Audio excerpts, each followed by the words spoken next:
साई लीला एक आध्यात्मिक सहवास.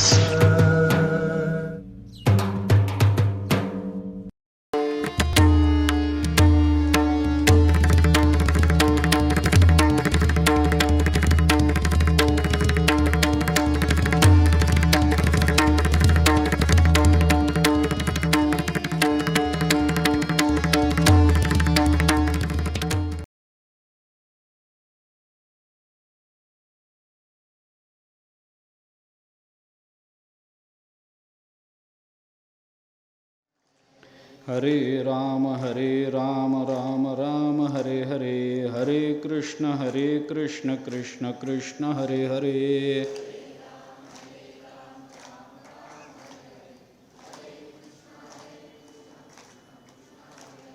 हरे राम राम हरे हरे, हरे कृष्ण कृष्ण कृष्ण हरे हरे.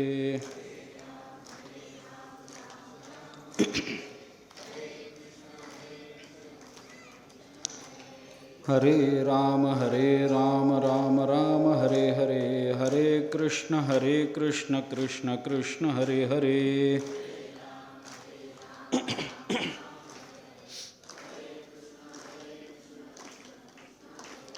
हरे राम राम हरे हरे, हरे कृष्ण कृष्ण कृष्ण हरे हरे.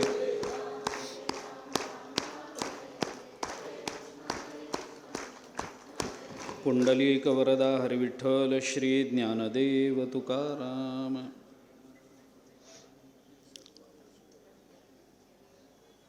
नमो विशदबोध विदग्धा विद्यारविंद प्रबोधा, पराप्रमेय प्रमदा विलासिया.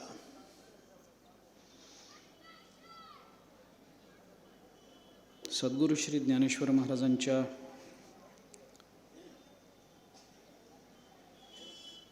सप्तशतकोत्तर रौप्य महोत्सवाच्या निमित्ताने आणि पूज्य तीर्थस्वरूप बाबांच्या अभिष्टचिंतन सोहळ्याच्या निमित्ताने सद्गुरू श्री ज्ञानेश्वर महाराजांच्या चरित्रचिंतनाची जबाबदारी माझ्यावर आहे आणि त्या चरित्राचा थोडासा विचार आपण करतो आहोत. ज्ञानेश्वर महाराजांचं चरित्र हे अलौकिक असं चरित्र आहे. त्या चरित्रामध्ये मानवी जीवनाला, पर्यायाने मानवी विचाराला फार चांगली, श्रेष्ठ आणि संत महात्मे ज्या पदावर पोचले त्या पदावर जाण्याची प्रेरणा मानवी जीवनाला त्या चरित्रातून मिळते, एक दिशा मिळते. ज्ञानेश्वर महाराजांचं चरित्र हे केवळ त्यांच्या अवतारापासून ते त्यांच्या समाधीपर्यंत त्यांच्या जीवनामध्ये घडलेल्या नुसत्या घटनांचं चरित्र आहे असं म्हणता येत नाही. संत महात्म्यांच्या जीवनामध्ये घडलेल्या घटनांकडे पाहत असताना केवळ घटना म्हणून त्याच्याकडे बघण्यापेक्षा त्या घटनांवर त्यांच्या प्रतिक्रिया काय असतात, त्या घटनांकडे बघण्याची संतांची दृष्टी काय असते, त्या घटनांमधून संतांना नेमकं काय दाखवायचं असतं, या सगळ्या गोष्टीचा आपल्याला बारकाईनं विचार करता आला पाहिजे. घटना अनुकूल आणि प्रतिकूल अशा दोन्ही पद्धतीच्या त्यांच्या जीवनामध्ये दिसतात. पण अनुकूल घटनांवरची संतांची प्रतिक्रिया आणि प्रतिकूल घटनांवरची संतांची प्रतिक्रिया याच्यातून आपल्या विचाराला निश्चित दिशा कुठे मिळते, त्याच्यातून आपल्याला घेण्यासारखं काय आहे, आपलं जीवन संपन्न करण्याकरता, आपलं जीवन परमात्मरूप करण्याकरता आपल्याला त्या घटनेतून काय मार्गदर्शन होतं याचा अभ्यास करणं म्हणजे चरित्राचं चिंतन करणं आहे. भिंत चालवणं, रेड्यामुखी वेद बोलवणं वगैरे सारख्या ज्या घटना आहेत त्या घटना आपल्याला नाट्यमय रीतीनं कितीही चांगल्या पद्धतीनं फुलवता येतील, सांगता येतील. काल म्हटल्याप्रमाणे ज्ञानेश्वर महाराजांच्या चरित्रामध्ये करुणरसाचा प्रादुर्भाव मोठ्या प्रमाणामध्ये असल्याने कदाचित डोळ्यातून पाणी येणं हेही स्वाभाविक आहे. पण पाणी येणं किंवा कोणत्याही रसाची आपल्या ठिकाणी निर्माण झालेली उत्पत्ती अथवा त्या रसाचा आपल्याला प्राप्त झालेला अनुभव हा आपल्याला अंतर्मुख करण्याकरता असावा, या दृष्टीनं संत चरित्रांचं अवलोकन करणं हे जास्त आवश्यक असतं. आम्ही अंतर्मुख झालो पाहिजे. रेड्याच्या मुखातून वेद वदवणं हा ज्ञानोबारायांचा चमत्कार सत्य आहे, याच्याबद्दल संदेह मानायचं कुठेही काही कारण नाही. परंतु तेवढाच विचार करून आपल्याकडे काय झालंय, थोडंसं स्पष्ट बोलायचं झालं तर महात्म्यांच्या कर्तृत्वाला अवताराचं कोंदण देऊन आपण त्या कर्तृत्वाला फार कमी लेखायला लागलो. हे थोडं आपल्याकडून घडणारा दोषच आहे. म्हणजे काय झालंय की छत्रपती शिवाजी महाराजांसारखा अवतारी महापुरुष ज्या वेळेला अफजलखानाचा कोथळा बाहेर काढतो, तेव्हा त्यांच्या कर्तृत्वाची चर्चा करण्यापेक्षा ते काय अवतार आहेत, काही करू शकतात, असं म्हणून त्या कर्तृत्वाकडे कानाडोळा करण्याचीच प्रवृत्ती जास्त मोठ्या प्रमाणामध्ये दिसून येते. एकदा अवताराच्या कोंदणामध्ये त्या व्यक्तीला बसवलं की त्या व्यक्तीची कर्तृत्व संपन्नता ही कुठंतरी तिरोहित होत असते. ज्ञानेश्वर महाराज, तुकाराम महाराज अवतारच आहे, त्याच्याबद्दल चिंतनच नाही. प्रत्यक्ष परमात्मा ज्ञानोबाराय तुकोबारायांच्या रूपानं या महाराष्ट्रामध्ये अवतरले, या वाक्यातल्या एकाही शब्दाबद्दल कुठेही कोणतीही संदिग्धता असण्याचं कारणच नाही आहे. पण अवतारी आहेत म्हणून डोंगरावर बसून तुकोबारायांनी केलेली तपस्साधना दुर्लक्षित व्हावी, हे मात्र चुकीचं आहे. केवळ अवतार आहे म्हणून तुकोबारायांनी मेलेलं मूल कीर्तनामध्ये उठवलं, हे त्यांचं कर्तृत्व दुर्लक्षणं हे चुकीचंच आहे.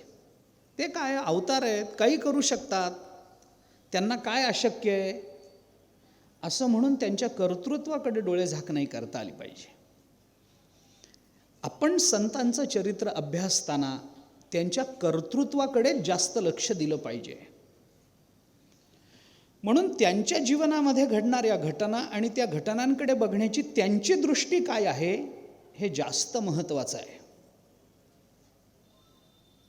संत वेगळ्या दृष्टीनं घटनांकडे बघत असतात. एका गावातले लोक पंढरपूरला वारीला आले. त्यांच्याबरोबर त्या गावाच्या जवळपास राहणारा एक महात्मा होता.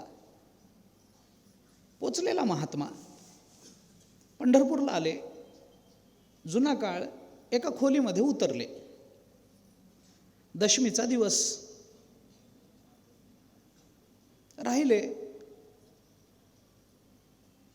एकादशीला सकाळी लवकर उठले, चंद्रभागेला गेले, प्रदक्षिणा केली, काय दर्शन घेतलं, सगळं झालं. 15-20 तास उभे राहिले बारीमध्ये, दर्शन झालं. रात्री कुठंतरी चिंतन ऐकलं. घरी परत खोलीवर परत आले आणि आता विश्रांती घ्यायची म्हणून आपल्या अंथरुणावर त्यांनी अंग टाकलं. अंग टाकल्यानंतर ज्या खोलीमध्ये ते उतरलेले होते सगळे लोक, ते खोलीमध्ये ढेकूण झाले होते. आता पंढरपूरच आहे, ढेकूण होणं स्वाभाविक आहे. ढेकूण चावायला लागले. म्हणले तर ते गावातल्या लोकांनी त्या घराच्या मालकाला, जो कोणी मालक होता, त्याला सांगितलं, अहो तुम्हाला काय कळतं का नाही, आम्ही किती थकून आलो आहे, दिवसभर आमची धावपळ झालेली आहे, दगदग झालेली आहे, पहाटे 3ला उठलेलो आहोत आम्ही, आता रात्रीचे 2 वाजले, 24 तासामध्ये आम्हाला काय थोडा तरी विश्रांतीचा विचार आमचा कराल का नाही? तुम्ही वारी भरायच्या आधी खोलीमध्ये औषध वगैरे फवारून घ्यायला तुम्हाला काय झालं होतं? इतके ढेकूण होतात, तुमचं लक्ष नाही. आता त्या मालकाने ते म्हणाला, काय करू, मला सुद्धा कुठं सवड मिळाली आणि हे ढेकूण काय मी आणून पोसलेत का इथं? मी पाळलेले ढेकूण आहेत का? आता होतातच, वारीची गर्दी आहे, झाले असतील ढेकूण, आता मी तरी काय करणार? नाही मग आम्ही कसं राहायचं, आम्ही कसं जगायचं, आम्ही काही हेच करायचं का? आम्हाला विश्रांती नकोच का? तो महात्मा जो बरोबर आलेला होता तोही तिथंच होता. त्या गावातल्या लोकांनी त्या महात्म्याला सांगितलं, अहो तुम्ही बोला ना काहीतरी, रागवा ना त्यांना, ढेकूण झाले खोलीमध्ये, आपल्याला चावतात, आपण पहाटे 3ला उठलेलो आहोत, रात्रीचे 2 वाजताय, 24 तास होत आले, आपल्याला विश्रांती नाही सकाळपासून, थोडा वेळ झोपलो असतो, उद्या सकाळी परत लवकर उठणं आहेच आहे, द्वादशीचा दिवस आहे, तुम्ही बोला ना काहीतरी, तुम्ही अधिकार संपन्न आहात, तुमच्या बोलण्याचा परिणाम होईल. तो महात्मा त्या लोकांना म्हणाला, काय बोलायचं आहे म्हणे, आपल्याला ढेकूण चावतात म्हणून त्यांना रागवा तुम्ही, म्हणजे पुढच्या वेळेला तरी सुधारणा होईल. तो महात्मा त्या गावातल्या लोकांना म्हणाला, ढेकूण चावतात म्हणजे काय हो? ते म्हणले, काय म्हणजे तुम्हाला चावत नाहीत का? तुमचं रक्त पित नाहीत का? ढेकणाला कळतं काय महात्मा कोण आणि सामान्य माणूस कोण? ते तुम्हालाही चावतात ना, तुमचंही रक्त शोषतात ना, मग तुम्ही सांगा ना त्यांना. त्या महात्म्याने सांगितलं, तसं नाही आहे, तुम्ही विचार करून बघा, आज एकादशीचा दिवस आहे, आजचा दिवस एकादशीचा आहे, ढेकूण आपल्याला चावतात, याचा अर्थ ते ढेकूण आपल्याला सांगतायत झोपू नका, उठा, भजन करा, आज एकादशीचा दिवस आहे. घटना तीच असते, पण त्या घटनेकडे बघण्याची सामान्य माणसाची दृष्टी आणि महात्म्याची दृष्टी याच्यामध्ये महद अंतर असतं. महात्मा ज्या दृष्टीनं बघतो ती दृष्टी जगताच्या कल्याणाचीच असते. त्यामुळे तुकोबाराय ज्ञानोबारायांच्या चरित्रातल्या घटना पाहताना घटनांचा विस्तार करण्यापेक्षा त्या घटनांकडे बघण्याची त्यांची दृष्टी कोणती आहे याच्याकडे आपलं लक्ष अधिक वेधलं पाहिजे. चरित्र ते आहे जे आम्हाला दिशा देतं, चरित्र ते आहे जे आम्हाला त्यांच्याच चरणापर्यंत पोहोचवतं. आणि म्हणून ज्ञानोबारायांचं चरित्र सांगत असताना त्याच्यातल्या घटनांचा जास्त विचार करण्यापेक्षा सुद्धा त्या घटनांकडे बघण्याची ज्ञानोबारायांची दृष्टी कोणती आहे याचा विचार करणं मला जास्त आवश्यक वाटतं.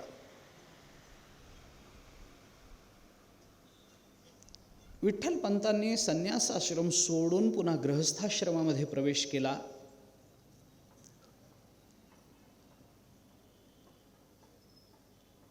आणि तो प्रवेश करताना रामानंद स्वामींनी त्यांना सांगितलं होतं की तू जा परत गृहस्थाश्रमामध्ये. शास्त्रदृष्टीने याचं चिंतन वेगवेगळ्या अंगानं केलं गेलंय विद्वानांकडून.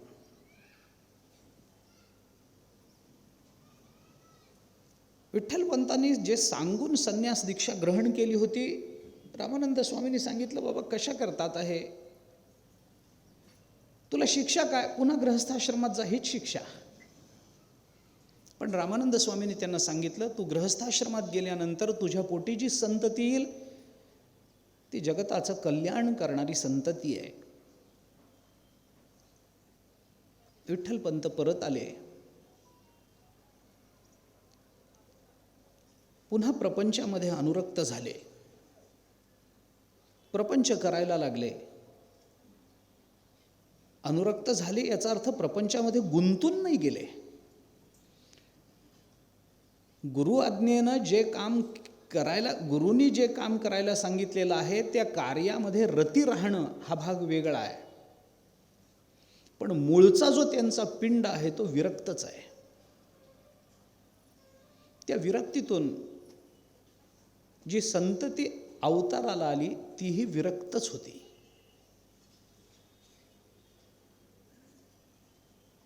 पहिल्यांदा निवृत्तीनाथ महाराजांचा अवतार झाला, नंतर ज्ञानेश्वर महाराजांचा अवतार 2 वर्षांनी झाला, त्यानंतर सोपान काका महाराजांचा अवतार आणि त्यानंतर आदिशक्ती मुक्ताबाईंचा अवतार झाला.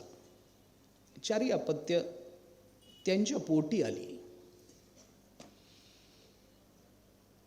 अशी अपत्य पोटी येण्याकरता जे काही करणं आवश्यक आहे ते सगळं या दोघांनी केलं होतं. विरक्ती होती, भक्ती होती, ज्ञान होतं, तप होतं. 12 वर्ष आईसाहेबांनी तप केलंय. त्यांचा आचार, त्यांची आचारशीलता हे वाटतं तेवढं सोपं नाही. त्यांच्या तपपूत जीवनाची परिसमाप्ती जर कशामध्ये झाली असेल तर त्या या चौघांच्या अवतारामध्ये झाली आहे.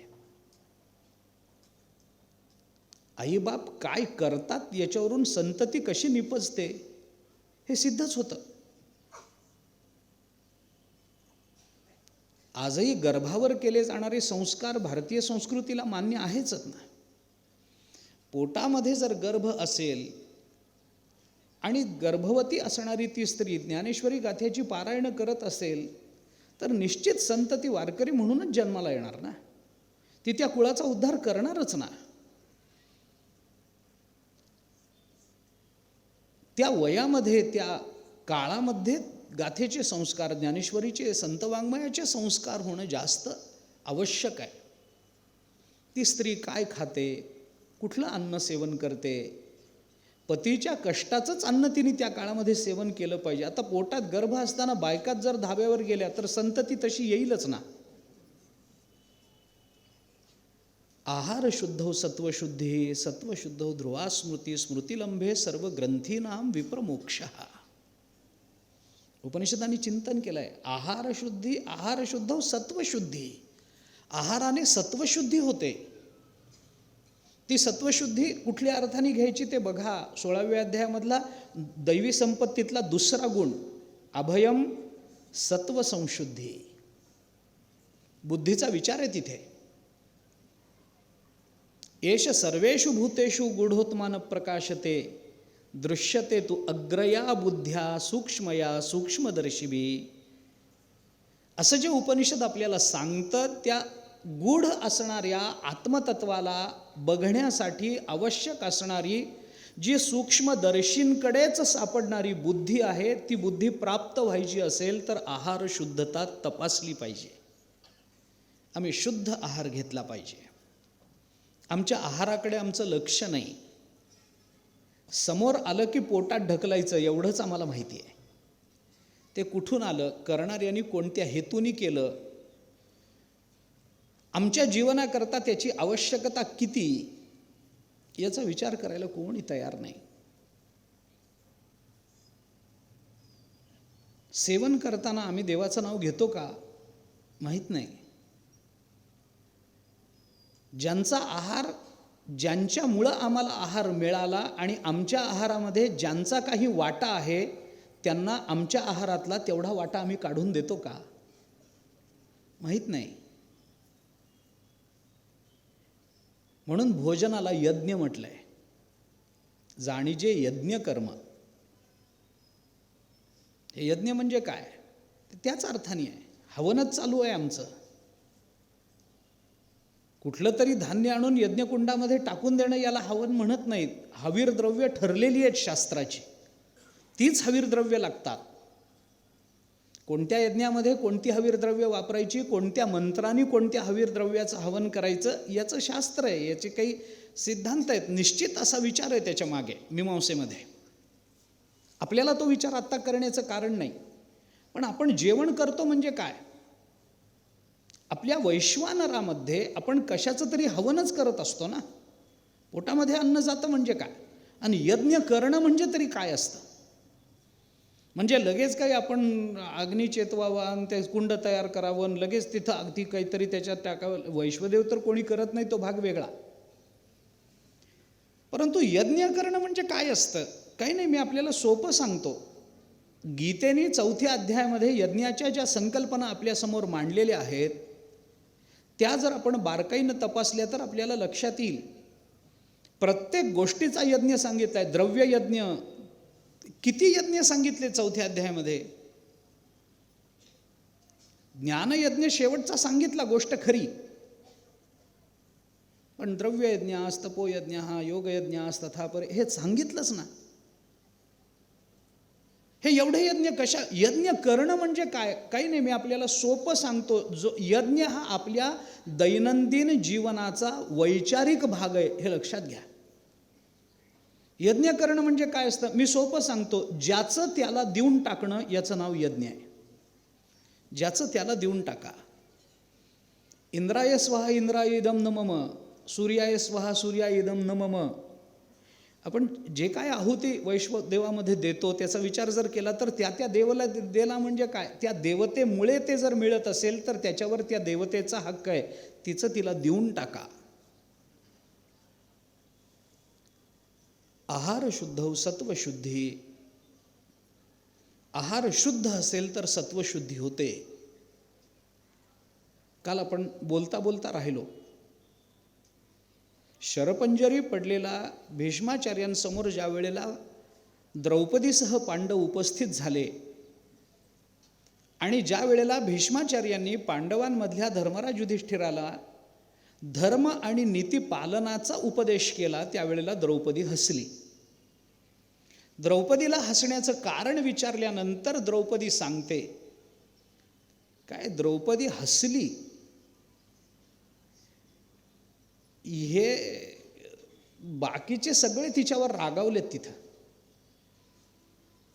कारण ते कुणासमोर हसावं कुणासमोर हसू नये याचंही काही शास्त्र महाभारताने सांगितलंय.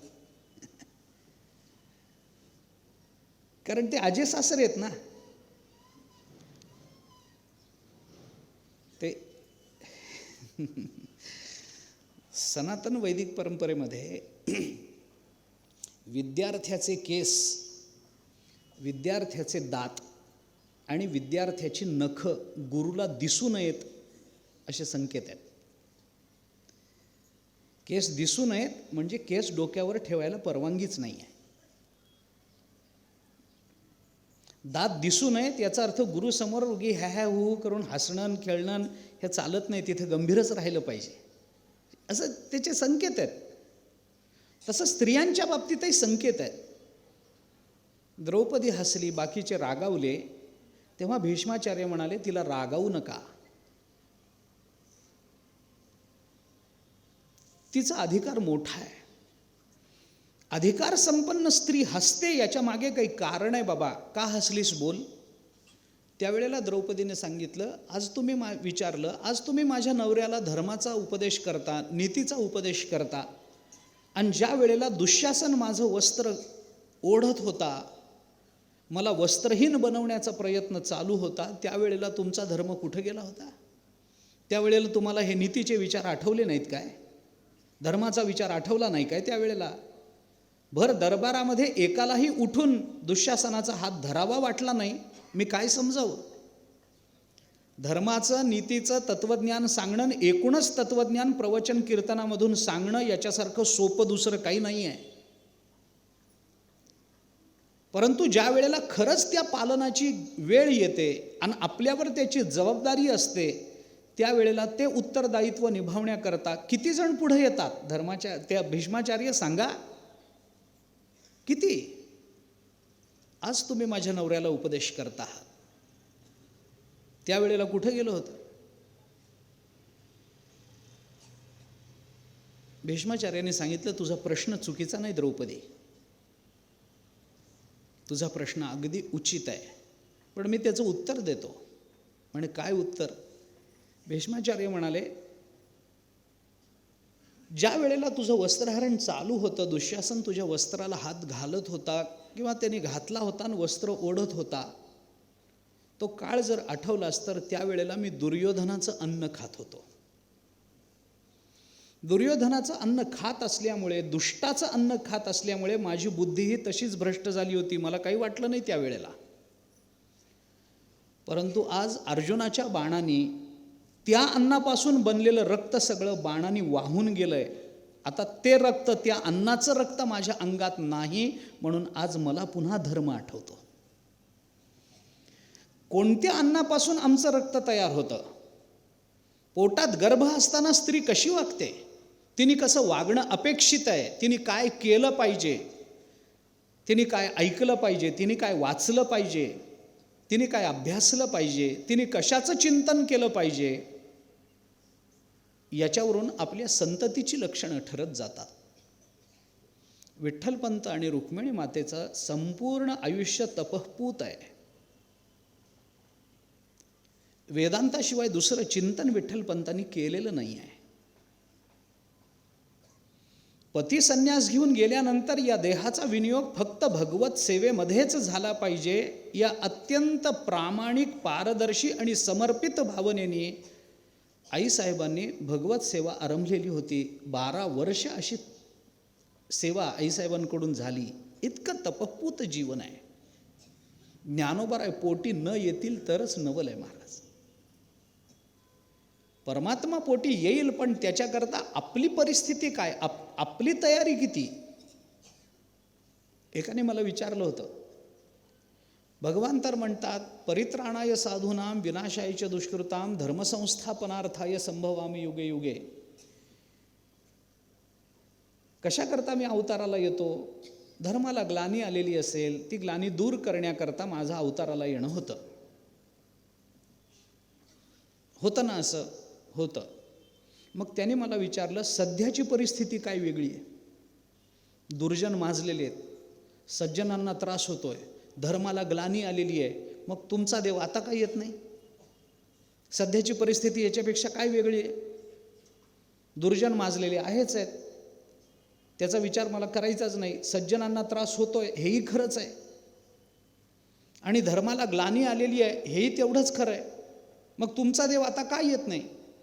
मी त्याला म्हटलं, बाबा देव या कारणाने येतात हे देवाने स्वतःनी सांगितलंय, तुझं म्हणणं बरोबरच आहे. मग का नाही येत तुमचा देव? मी म्हटलं, आमचा देव यायला तयार होऊन बसलाय, पण अजून चांगले आईबाप सापडले नाहीत म्हणून थांबलाय. अरे त्याने आपल्या पोटी यावं असं आपण केलंय काय? ज्ञानोबाराने आपल्या पोटी यावं, तुकोबाराने आपल्या पोटी येऊन कुळाचा उद्धार करावा, त्यांनी पोटी यावं असं काय पुण्य आम्ही संपादन केलंय म्हणून तुकोबारांना वाटावं की याच्या पोटी आपण जावं? विठ्ठलपंत आणि रुक्मिणी मातेचं जीवन तपस्पूत आहे, तपानं भरलेलं आहे, तपानं भारलेलं आहे. पहिल्यांदा निवृत्तीनाथ महाराजांचा अवतार झाला, त्यानंतर ज्ञानोबाराय आले, त्यानंतर सोपानदेव आले, त्यानंतर आईसाहेब मुक्ताबाई आल्या. ही 4 अपत्य झाली. त्यांना यायचंच होतं. संतांचा अवतार हा अवतार आहे, हे ठरलेलं आहे, हे ठरवून झालेलं आहे. अवतार त्याला म्हणतात की जिथं कर्माची परावलंबिता नसते. संतांचा अवतार आहे, परमात्म्याचा अवतार आहे, जन्म नाही. परावलंबित्वाची निवृत्ती हे अवताराचं कारण ठरतं. भगवान वाटेल तिथे अवताराला येतील, ज्याच्या पोटी जायची त्यांना इच्छा आहे त्याच्या पोटी जातील. कोणत्या तिथीला येतील हे आपण ठरवू शकत नाही, ते ठरवून येतील. भगवंताचं संतांचं येणं हे ठरवून असतं. अवतार ही संकल्पना त्या अर्थानं आहे.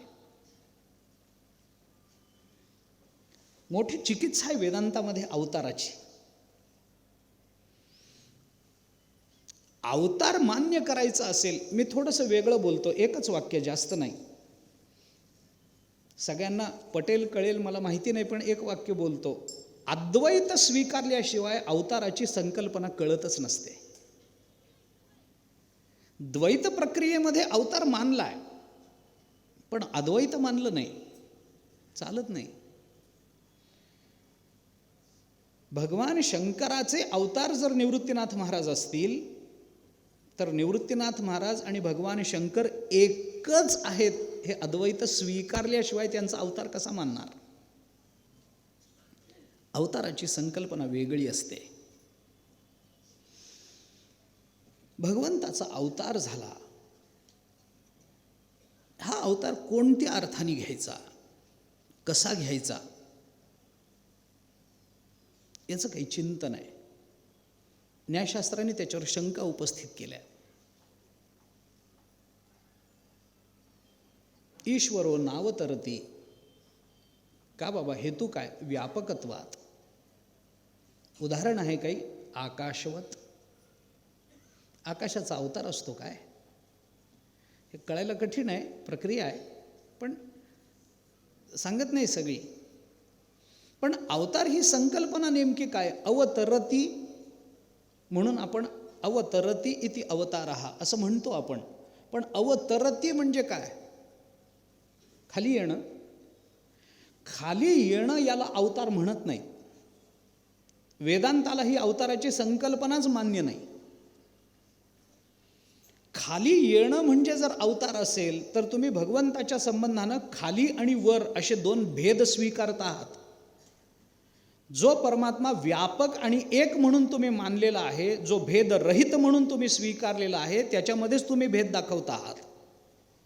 तो वरून खाली आला म्हणजे खाली येण्यापूर्वी तो खाली नव्हता, आणि तो वरून खाली आला म्हणल्यानंतर आता तो वर नाही असं तुम्ही मान्य केल्यासारखं होतं. म्हणजे परमात्म्याची देशपरिच्छिन्नता तुम्ही स्वीकारली असा अर्थ होतो त्याचा. आणि देश काल आणि वस्तू परिच्छिन्नतेपैकी एकही परिच्छिन्नता जर तुम्ही स्वीकारली असेल तर परमात्म्याचं नित्यत्व सिद्ध होत नाही. एकीकडे तुम्ही देश काळ वस्तू भेद मावळला, आत्मा निर्वाळला विश्वाकार असं म्हणता, आणि दुसरीकडे मात्र त्याचा अवतार झाला आणि तो वरून खाली आला असं म्हणता. अरे वरून खाली यायला तो वर होता आणि खाली नव्हता हे कोणी सांगितलं? आम्ही आकाशातला बाप मानत नाही ना, आम्ही आकाशातला देव मानत नाही. आम्ही अणुरेणूमध्ये भरून राहिलेला परमात्मा मानतो ना, व्यापक परमात्मा मानतो ना. विवर्ताच्या दृष्टीने तर हे दृश्य जगत हे परमात्म्याचंच रूप मानतो ना आम्ही. ऐसा ज्याचा अनुभव विश्वदेव सत्यत्वे.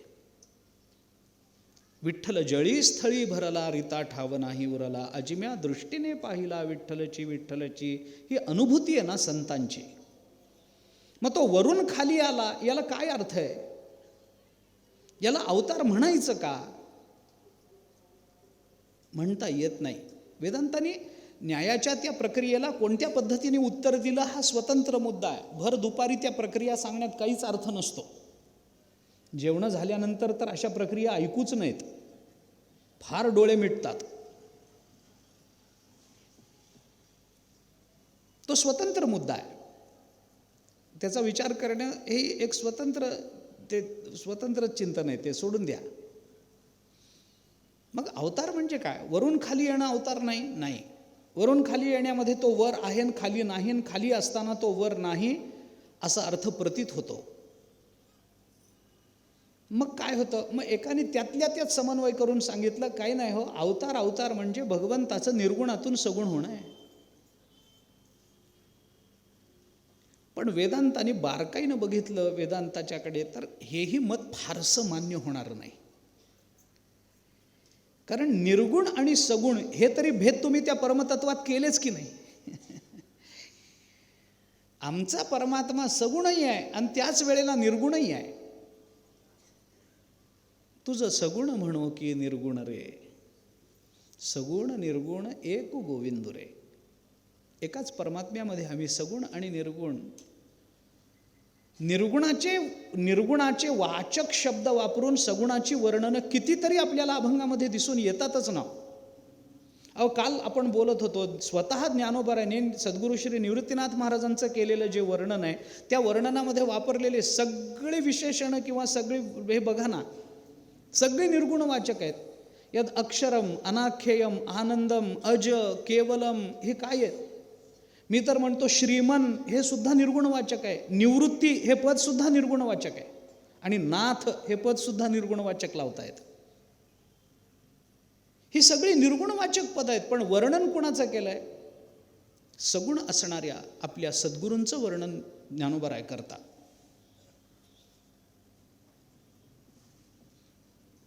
सगुणाचं वर्णन करून हे निर्गुणाचं वर्णन आहे अशी उदाहरणं आपल्याला दिसतात.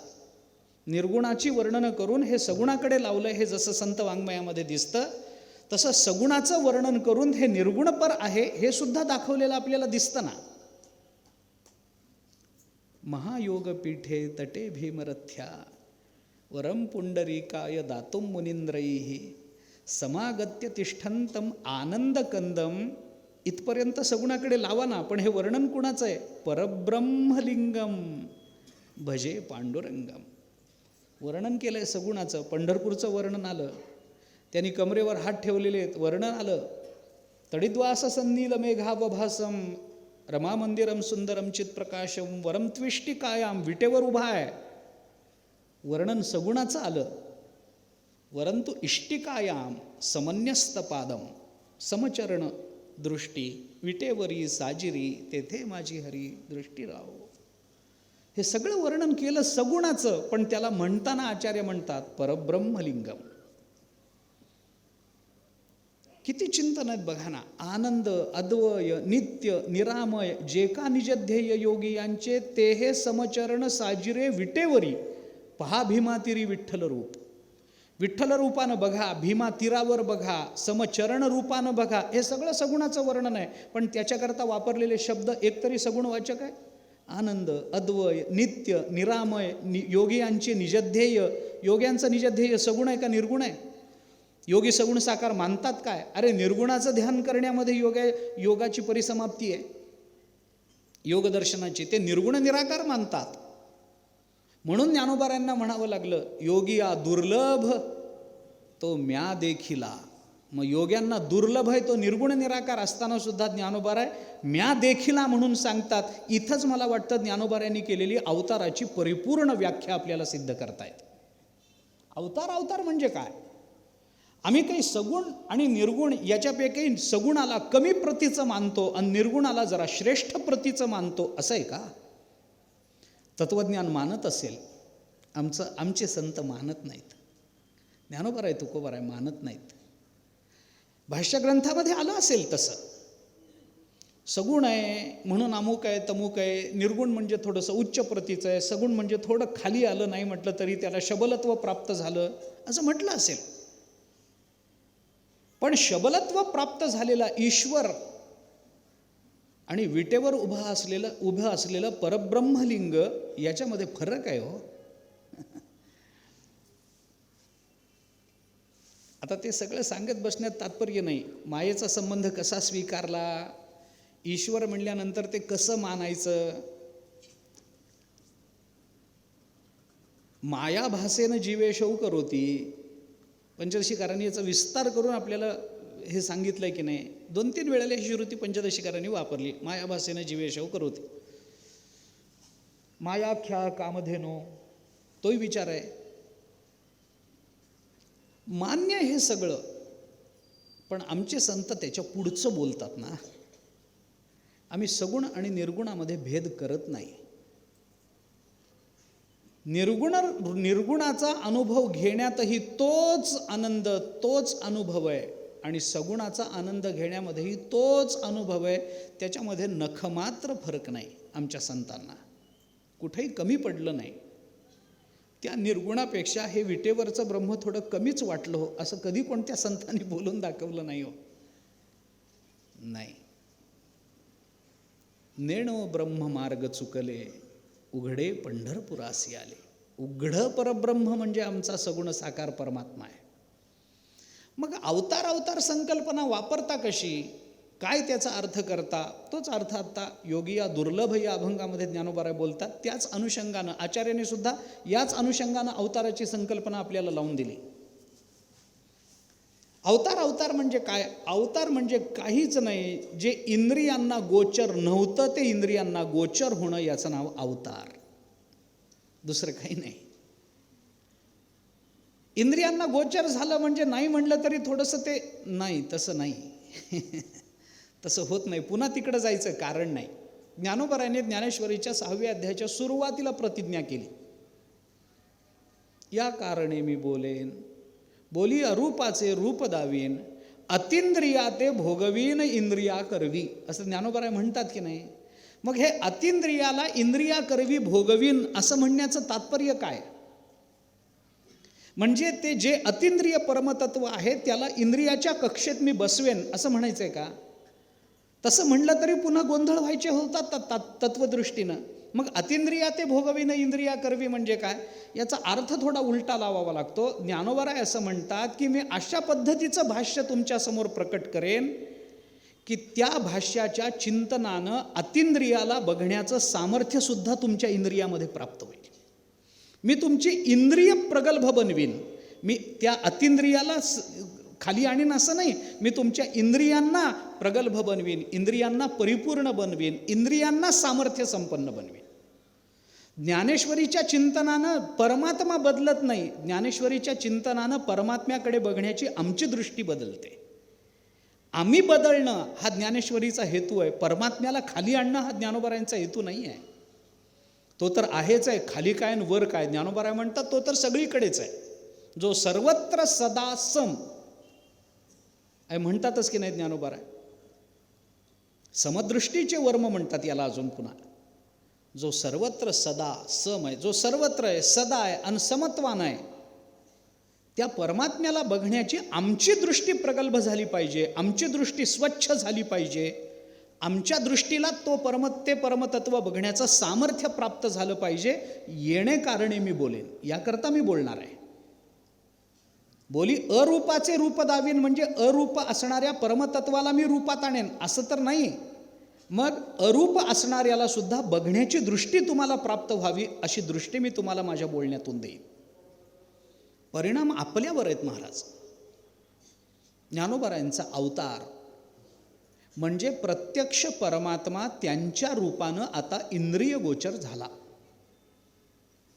तुकोबारायांचा अवतार झाला म्हणजे काय झालं? प्रत्यक्ष परमात्मा वैकुंठातून आला आणि तुम्हाला आम्हाला दिसावा या आकारानं त्यांच्या रूपानं प्रकटला.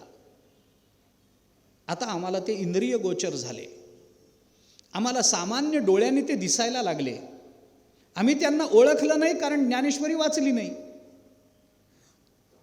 ज्ञानेश्वरी वाचल्यानंतर कळतं हे ज्ञानेश्वर महाराज म्हणजे माणसाच्या आकारात प्रकट झालेत, पण हे माणूस नाहीत, हे प्रत्यक्ष ज्ञान आहे. ज्ञानेश्वर महाराजांनी कितीतरी ठिकाणी त्याचं चिंतन केलं आहे.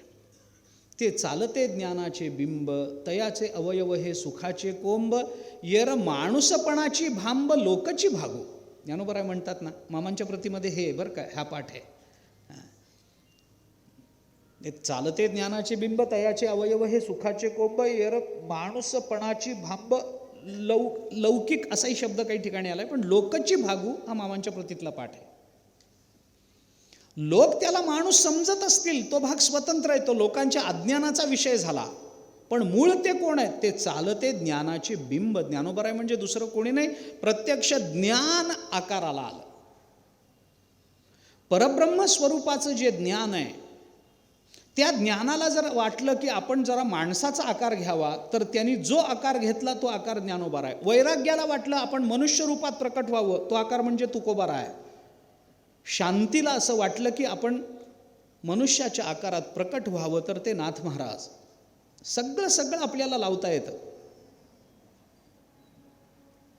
चिंतन करून पहा. भगवंताच्या नामाला असं वाटलं की आपण मनुष्य रूपात प्रकट व्हावं, नामदेवराय प्रकट झाले ना. मनुष्य रूपात प्रकट झाले म्हणून त्यांनी धारण केलेला देह पंचमहाभूतात्मक मानायचा असं नाही आहे. त्यांनी रूप मनुष्याचं घेतलंय. ते मनुष्य म्हणून अवताराला आकाराला नाही आले. ज्ञानोबारायांना माणूस समजण्याची घोडचूक करू नये. तुकोबारायांना सामान्य मनुष्य समजण्याची घोडचूक करू नये. अरे महाराज हा जन्मला मृत्यूलोकी, सामान्य नाही महाराज. दुजी उपमान आढळे इहलोकी. माणूस नाही. माणूस असते तर सदेह गेले असते काय? मनुष्य असते तर 700 वर्ष समाधीमध्ये बसून राहिले असते काय? माणूस राहू शकतो काय? नाही ना महाराज. जमिनीखाली 700 सोडून द्या, 7 मिनिट जरी राहता आलं तरी पुष्कळ झालं. कोण राहतं? तुकोबाराय म्हणतात, परमात्मा पंढरीनाथाला, भगवान श्रीकृष्णाला माणूस समजतो, त्याचं तोंडसुद्धा बघू नये. काय करावं? परमात्मा म्हणजे माणूस नाही, मनुष्याच्या रूपात आले. महाभारतामध्ये वचन आहे, न भूत संघ संस्थानो देवस्य परमात्मनः यो वेत्ति भौतिकम देहम कृष्णस्य परमात्मनः स सर्वस्मात् बहिष्कार्यः श्रौतस्मार्त विधानता मुखम तस्यावलोक्यापि सचैल स्नानमाचरेत. असं वचन आहे महाभारतामध्ये. भगवान श्रीकृष्णाचा देह पंचमहाभूतात्मक आहे असं समजून जो त्यांच्याबरोबर व्यवहार करतो त्याला सगळ्या श्रौत आणि स्मार्त कर्मातून बहिष्कृत केलं पाहिजे. आणि भगवंताला, पंढरीनाथाला, आता मी म्हणतो ज्ञानोबाराय तुकोबारायांना, माणूस म्हणणारा माणूस जर समोरून भेटला आणि दुर्दैवानं त्याची भेट झाली तर घरी जाऊन असलेल्या कपड्या सकट आंघोळ करा. मुखम तस्यावलोक्यापि सचैल स्नानमाचरेत, असं महाभारताचं वचन आहे. कोण म्हणतं भगवान श्रीकृष्ण माणूस आहेत म्हणून? जर भगवान श्रीकृष्ण माणूस नाहीत तर ज्ञानोबाराय सुद्धा मनुष्य रूपात प्रकटले म्हणून त्यांना माणूस म्हणता येणार नाही. माणूस नाही. निवृत्तीनाथ महाराजांना माणूस नाही म्हणायचं. आपल्यावरची अत्यंतिक प्रीती, आपल्या कल्याणाची अत्यंतिक तळमळ म्हणून त्यांनी मनुष्य रूप धारण केलं. नाहीतर काय अडलं होतं ज्ञानोबारांना अवताराला यायचं? कशासाठी निवृत्तीनाथ महाराज अवताराला आले असतील? काही कारण नाही. केवळ तुमच्या माझ्या कल्याणाची जबाबदारी त्यांनी घेतली. जगाच्या कल्याणा, संतांच्या विभूती, देह कष्टविती, परोपकारे, एवढंच त्याचं कारण आहे. ज्ञानेश्वर महाराजांचा अवतार झाला. विद्वानांच्या मतानं आपेगाव, आळंदी जे काही असेल ते असेल.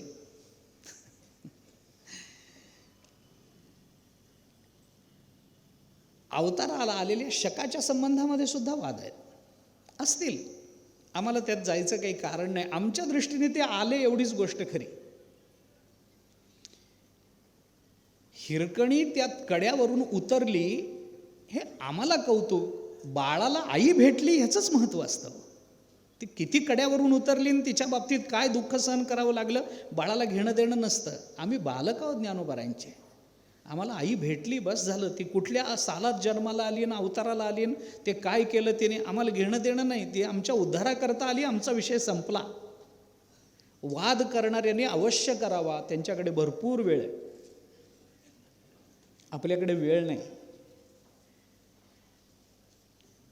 जे काही असेल ते इतिहासाचं आपल्याला आत्ता काही कर्तव्य नाही, माझा तो विषय नाही फारसा.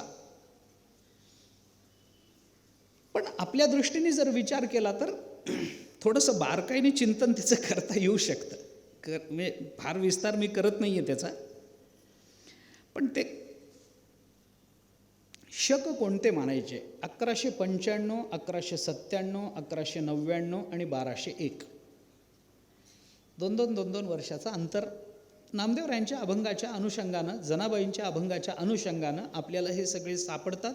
बाकी इतरांची जी मतं असतील ती असतील. निवृत्तीनाथ महाराज ज्या वर्षामध्ये, ज्या संवत्सरामध्ये अवताराला आले त्या संवत्सराचं नाव होतं श्रीमुख. नुसती संवत्सराची नावं ऐका, त्यांचं महात्म्यच कळतं. श्रीमुख संवत्सरामध्ये निवृत्तीनाथ महाराजांचा अवतार झाला. 2 वर्षानंतर, श्रीमुखानंतर 2 वर्षानं येणारं जे संवत्सर असतं त्या संवत्सरामध्ये ज्ञानोबाराय अवताराला आले. त्या संवत्सराचं नाव होतं युवा. युवा नाम संवत्सर. ज्ञानोबाराय युवाच आहेत बघा, अजूनही युवा आहेत. अजूनही तसेच आहेत. 700 वर्ष झाली, ज्ञानोबाराय 22च वर्षाचे तसेच बसलेले आहेत. बदल नाही, वय वाढत नाही, वाढायचं काही कारण नाही. आम्हाला वाटतं ते 700 काय 25, 700 काय जे काही असेल ते. पण ज्ञानोबारायांकडे जाऊन नाथ महाराज जेव्हा खाली गेले असतील तेव्हा ज्ञानोबाराय काय त्यांना जख्ख म्हातारी दिसले असतील काय 150 वर्षाचे? नाथ महाराजांनी केलेलं वर्णन म्हातारपणाचं नाही ना. युवा नाम संवत्सरामध्ये अवतार आहे ज्ञानोबारायांचा. त्यानंतर येणाऱ्या 2 वर्षांनी सोपान काका अवताराला आले. ते ज्या संवत्सरामध्ये अवताराला आले त्या संवत्सराचं नाव आहे ईश्वर. बघा संवत्सराची नावं बघा. आमच्या संवत्सराची नावं दुर्मुख नाम संवत्सर, विफल नाम संवत्सर हे असले आमचे. त्यांच्या संवत्सराची नावं सुद्धा बघा कशी आहेत. ईश्वर नाम संवत्सरामध्ये सोपान काकांचा अवतार झाला आणि प्रमाथी नावाचं जे संवत्सर आहे त्या संवत्सरामध्ये मुक्ताबाईंचा अवतार झाला. माघवद्य प्रतिपदेला भर दुपारी निवृत्तीनाथ महाराज आले. श्रावणवद्य अष्टमीला भर मध्यरात्री ज्ञानोबाराय अवताराला आले. कार्तिक शुद्ध पौर्णिमेला एक प्रहर रात्र शिल्लक राहिलेली असताना सोपान काकांचा अवतार झाला. आणि अश्विनी शुद्ध प्रतिपदा नवरात्राच्या पहिल्या दिवशी ही देवी अवताराला आली. नवरात्राचा पहिला दिवस भर दुपारी माध्यान्ह काळामध्ये मुक्ताबाईंचा अवतार झाला. हे अवतार झाले कशाकरता झाले? जगाच्या कल्याणाकरता झाले. नमो ज्ञानेश्वरा, नमो ज्ञानेश्वरा, निवृत्ती उदारा सोपान देवा, मुक्ताबाई नमो त्रिभुवन पावनी, आद्यत्रय जननी देवाची. हे आद्यत्रय जननी देवाची त्रय देवाची आद्य, तिन्ही देव जैसे परब्रह्मेचे ठसे, जगी सूर्य जैसे प्रकाशिले. 3 सूर्य 2-2 वर्षाच्या अंतरानं या महाराष्ट्रामध्ये, महाराष्ट्राच्या पारमार्थिक नभोमंडळामध्ये अवताराला आले. प्रत्येकाचं महत्त्व वेगळं आहे. पण ज्ञानोबारायांचं चरित्र हे असं चरित्र आहे की त्या चरित्रामध्ये या तिघांच्याही चरित्राचा सहज अंतर्भाव आहे. यांची चरित्र वेगळी नाहीत असं नाही, यांचं कर्तृत्व वेगळं नाही असं नाही, पण ज्ञानोबारायांच्या चरित्रामध्ये सहजतेनं त्यांचा अंतर्भाव होऊन जातो. संतांनी ते विचार सांगितला आहे. चौघांचा अवतार झाला आणि अवतार झाला आणि ही मुलं जन्माला आली हे जेव्हा समाजाला कळालं तेव्हा विठ्ठलपंतांचा विशेषत्वानं पुन्हा छळ सुरू झाला. संन्यासाश्रम सोडून गृहस्थाश्रमामध्ये आले, याच्यामुळे आधीच ते समाजनिंदेला पात्र झालेच होते, परंतु मुलं झाली म्हणल्यानंतर तो छळ अधिक तीव्र झाला, तो द्वेष अधिक तीव्र झाला आणि मग समाजाने जवळजवळ त्यांच्यावर वाळच टाकली, त्यांना बहिष्कृत केलं. आपल्या धर्मामधून, आपल्या जातीमधून, आपल्या समाजांमधून, आपल्या आत्मीयांमधून बहिष्कृत होणं याच्यासारखा मोठा अपमान नसतो. निदान त्या काळामध्ये तरी मानला जात होता. आत्ताच्या काळामध्ये तो विषयच राहिला नाही, हा भाग वेगळा. पण तो काळ 725 वर्षापूर्वीचा काळ जर आपण आठवून बघितला तर आपल्याला लक्षात येईल साधारणपणानं की त्या काळामध्ये धर्माच्या मर्यादा किती प्रकर्षानं पाळल्या जात होत्या, धर्माचा प्रभाव जनमानसावर किती किती प्रखर होता आणि धर्म सांगणाऱ्यांप्रती समाज मनाची काय भूमिका होती हे जर आपण बारकाईनं बघितलं तर लक्षात येतं. बहिष्कृत करणं हे किती वाईट आहे. म्हणून आता म्हटलं ना मी, भगवान श्रीकृष्णाला माणूस समजणाऱ्यांना बहिष्कृत करावं अशी शिक्षा महाभारताने दिली. त्याचा अर्थ बहिष्कृत करणं ही मोठी शिक्षा आहे. सर्वस्मात बहिष्कार्य हा श्रौत स्मार्त विधानतः. श्रौत आणि स्मार्त कर्मातून बहिष्कृत करणं सोपं नाही आहे. नुसता रोटीबेटीचा व्यवहार करायचा नाही इथपर्यंत तो त्रास नाही आहे. त्यांना भेटायचं नाही, त्यांना बघायचं नाही, त्यांनी गावात राहायचं नाही, त्यांनी गावात यायचं नाही. भिक्षा मागायची असली तरी 4 हात लांबून भिक्षा मागायची. किती त्रास.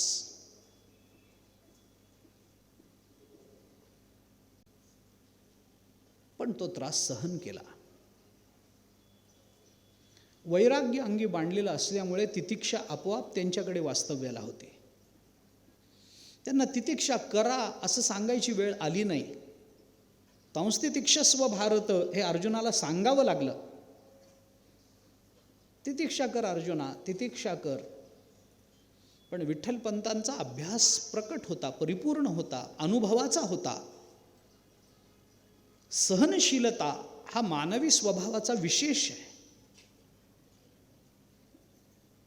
मनुष्य सहन करायला तयार नाही, नको वाटतं त्याला, काही सहन करत नाही. अरे शब्द सहन करत नाहीत. ज्ञानोबा म्हणतात मरहा बोलू न साहती. ज्ञानोबारांचे शब्द बघा ना तुम्ही, न साहती, सहन करत नाहीत माणसं. मर तिकडं म्हटलं तर माणसं सहन करत नाहीत. एखाद्या माणसाला जर म्हटलं उठावं इथून तिकडं बसा, त्याला अपमान वाटतो. मला उठवलं, माझ्या जागेवरून उठवलं, असं केलं, मला तसं केलं, पानावरून उठवलं, मला दुसऱ्या पानावर बसवलं, मी काय असं आहे का? माझा अधिकार यांना माहीत नाही का? थांबा दाखवतोच कोण आहे ते. हे सगळं सुरू होतं, हे सगळं सुरू होतं.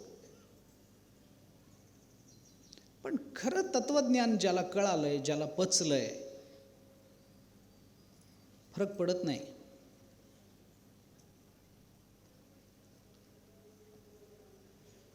अद्वेष्टा सर्वभूतानां मैत्रः करुण एवच निर्ममो निरहंकारः समदुःख सुखक्षमी संतुष्ट सततम योगी यतात्मा दृढनिश्चय मय्यर्पित मनोबुद्धी योमद्भक्त समे प्रिय. भगवंतांनी सांगितलेली लक्षणं बघा ना. समाज छळणारा होताच, समाजाने छळ केलाच, त्यांना बहिष्कृत केलंच, त्यांचं मुखसुद्धा बघणं अपमानास्पद मानलं, अपशकुनी मानलं. उठल्याबरोबर विठ्ठलपंत समोर आले. काय अपशकुन झाला बाबा आज? सकाळी सकाळी याचं तोंड बघावं लागलं. ज्ञानोबाराय समोर आले. अरे अरे अरे काय दिवस वाईट. संन्याशाच्या पोराचं तोंड बघितलं. ज्ञानोबारायांना बघितल्यानंतर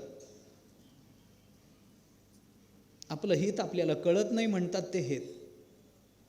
ज्ञानोबारायांनी 9व्या अध्यायाच्या सुरुवातीला केलं ना चिंतन.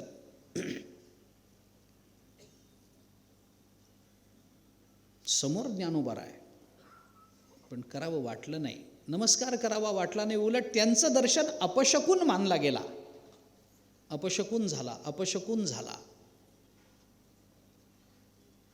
खरं जगातला सगळ्यात शुभ शकुन तो होता.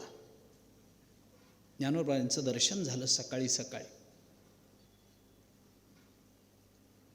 मी कित्येक महात्मे असे बघितलेत,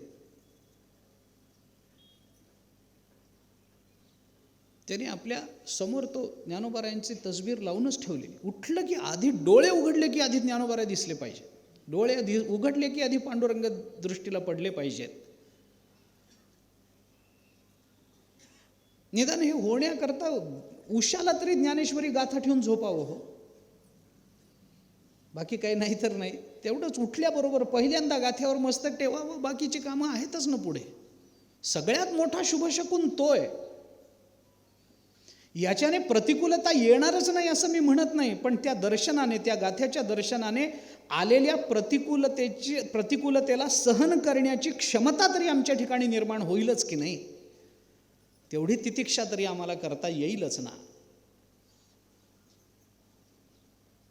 विठ्ठलपंतांनी सगळं सहन केलं, कारण विठ्ठलपंत कुणाला दोष द्यायला तयार, अद्वेष्टा. भागवतामध्ये बघा आपण, प्रल्हादाला मारण्याचे किती प्रयत्न झाले हो. कड्यावरून ढकलून काय दिलं, आगीमध्ये जाळायचा काय प्रयत्न केला, विषारी सर्पांमध्ये त्याला काय सोडून दिलं, हत्तीच्या पायाखाली देण्याचा काय प्रयत्न झाला, काट्यामध्ये लोटून देण्याचा काय प्रयत्न झाला. किती प्रयत्न झाले प्रल्हादाला मारण्याचे. पण एक नारायण नाम, नारायण नामे होऊ जीवनमुक्त. नारायणाचं नाम असं जवळ होतं त्यांच्या, काही झालं नाही. शेवटी शुक्राचार्यांची 2 मुलं होती, षंड आणि अमर्क. भागवतामधली कथा आहे. षंडामर्काने प्रल्हादाला मारण्याकरता एक कृत्या उत्पन्न केली. तिला प्रल्हादाच्या अंगावर पाठवलं. ती कृत्या प्रल्हादापर्यंत आली, पण मारू शकली नाही म्हणून परत फिरली आणि त्या कृत्याने षंड आणि अमर्क या दोन्ही मुलांनाच मारून टाकलं. शुक्राचार्य बाहेर गेले होते, ते परत आले. भगवतातलीच कथा आहे. वाईट वाटलं. मुलं गेली. ते म्हणले आता मला इथं थांबण्यात स्वारस्य नाही. जिथं माझी मुलं गेली तिथं मी थांबू शकत नाही, मी निघतो. हिरण्यकश्यपूंनी सांगितलं असं करू नका हो. तुम्ही गुरु आहात, तुम्ही सोडून गेलात तर कसं होईल. नाही, थांबा थांबा. नाही, आता थांबत नाही. काय करू? काही नाही, माझी मुलं जिवंत करून दे, मग थांबीन. आता मेलेली जिवंत कशी करणार? धातयाही पाया पडता नुठी गता यू पंडुसुता. ज्ञानोबाराय बोलतात की नाही, ब्रह्मदेवाच्या 100 वेळेला पाया पडलं तरी मेलेल्याला जिवंत करणं शक्य नसतं. काय करायचं? शेवटी सगळेच प्रल्हादाकडे आले. म्हणे ह्याच्यामुळं ती मुलं मेली ना, मग ह्यालाच ती जबाबदारी द्या. प्रल्हादा, तुझ्यामुळं मुलं गेली, ती मुलं जिवंत करून दे. प्रल्हाद, आता तेच तुकोबारांच्या बाबतीत तेच झालं. त्यांनी तीच अशक्य ते तुम्हा नाही नारायणा निर्जीवा चेतना आणावया, तीच ते अवतार तोच असल्यामुळं तोच प्रसंग पुन्हा तिथेही घडलेला दिसतो. प्रल्हाद म्हणाले, काय मी जिवंत करणार, कसं करणार? नाही, आम्हाला माहीत नाही, नाहीतर गुरु महाराज घर सोडून जातील. प्रल्हादाने देवाला प्रार्थना करून सांगितलं, देवा मला मारण्याचे खूप प्रयत्न झाले म्हणतात, हत्तीच्या पायाखाली दिलं, कड्यावरून लोटून दिलं, आगीत टाकून बघितलं, उकळत्या तेलात टाकून बघितलं, काट्यात सर्पात सगळं सोडून बघितलं, काही झालं नाही.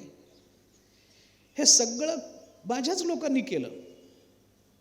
पण देवा, मी एवढंच आता तुम्हाला प्रार्थनापूर्वक म्हणतो की हे सगळं करणाऱ्यांच्या प्रती माझ्या अंतःकरणामध्ये यत्किंचितही द्वेष नसेल तर ही मुलं जिवंत होतील. आणि मग ती जिवंत झाली.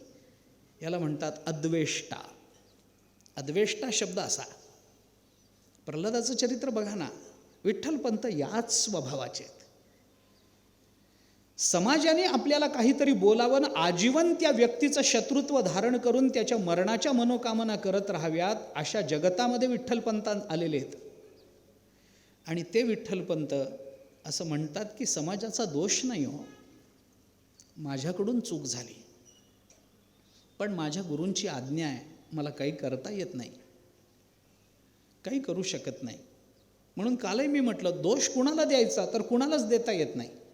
ना गुरूंना देता येतो, ना विठ्ठलपंतांना देता येतो, ना आईसाहेबांना देता येतो, ना समाजाला देता येतो. सगळे आपापल्या स्तरावर योग्यच असतात. फक्त आपापल्या ठिकाणी योग्य असणाऱ्यांचा समन्वय जर न झाला तरच प्रश्न निर्माण होत असतात. सामाजिक प्रश्नांची निर्मिती ही आपापल्या स्तरावर योग्य असणाऱ्या विचारवंतांच्या असमन्वयातून होत असते. तर हे प्रश्न निर्माण होतात.